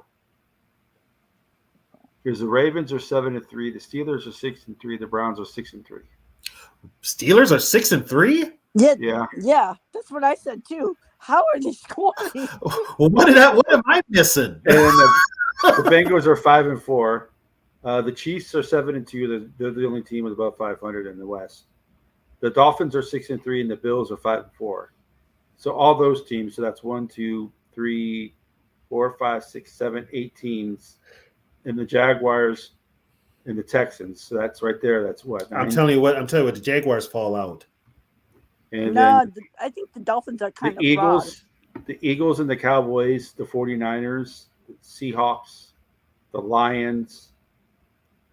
All those teams will be in front of Minnesota. So Minnesota's probably going to be around. So Minnesota's going to be around 14th or 15th. Yeah. No. Well, all those teams have better records than Minnesota. They all have 3 losses, except for Buffalo. Everybody else has got 3 losses. Wow. Okay. Yeah, there's a lot of 3-loss teams. I think there's only a couple teams that have 4 losses. Well, you know what? Just ignore it and keep playing the Vikings keep playing ball the way they are. So the Vikings are the only team in the NFC with 1 loss. The Bills have 4 losses, and the Bengals have 4 losses. So and the Texans. So there's only 4 teams that have 4 losses and 3 from in the AFC. I'll tell you what, if Denver goes in there and wins tomorrow night, they're going to be up. They're going to be up for the Sunday night game. But then again, they could overlook the Vikings also. So we got that there. We can do now, basically one game at a time. One game at a time, and just Nothing to lose, one game at a time. Right. You, like I said, we're playing with house money. So, and I think Dobbs works on Tuesdays, so that was just a dig at Kirk. But okay, we were talking about this earlier. Perfect example. They're not talking about point differential with the Steelers. Yeah, they're being outgained and outscored, which is that I did know. But I just looked at the Steelers and I'm kind of like, these guys are just barely hanging on there. They're not the same Steelers. They don't intimidate nobody, put it that way. But even with Pickett, that's the whole thing. Pickett's not a good quarterback. Yeah, I'd rather take Kirk than Pickett. Yeah, Pickett's not a good quarterback. And they can't run the ball like they used to. That's why I'm like, how are they winning? They got a great head coach. Oh, yeah, Tomlin. It's all about culture. Tomlin will never be below 500. Never. He will never be below 500. So, but yeah, like with the Vikings, it's just one game at a time. Keep building on what you have. And, like I said, be prepared, Viking fans. There's going to be maybe one or two hiccups in the process. But this team is making their own destiny, put it that way. And this team has more toughness to them, I think, than last year. Yeah, they are not soft. Yeah, even the offensive players like that hit that JJ threw, that hit that Cam Akers threw. I'm like, damn. I'm surprised Cam didn't get hurt on that play. He is fragile. Yeah, I'm surprised he didn't get hurt on that play. But I like seeing that kind of stuff. It's like you want to see that, and the players pick up on it. Yeah. When you see like an offensive player come back and lay out a defensive guy, and it's from one of the littlest guys on the team, that gets you amped up. Although I suggest Addison not do it, he might fly off. Right. And the sad part is with today's football, if you're a defensive player, you can't really hit anybody anymore. So you got to be careful how you hit them. It's even sacking a quarterback. Because I thought for sure with the way that the game was going late, I thought what's his name was going to get hit with a roughing a passer on the interception. Who was it? It wasn't Daniil. It might have been Metellus. But they hit him, and they hit him late.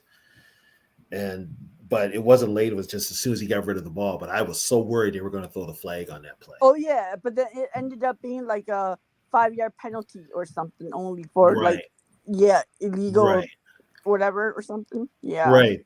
But yet Daniil Hunter loses his helmet, but he gets called for illegal use of hands. You know why they didn't get that call? Because it was Winston. Well, the way they hit Carr, I thought for sure they were going to get a flag on that play. Yeah. I thought for sure because not only did Hunter hit him high, but Roy had his legs wrapped up. Oh, no, the refs don't care about Carr. They'll get fined, but that's it. they're going to get fined. Well, another great show, another great post-game show. We talked about the shows we're doing this week. Sarah, you're welcome as always. Vikings win. So what else? 5 in a row. What else can you ask for? I know you're scared. I do too. If I were you. I know you're scared. I do too. If I were you. You better bring your A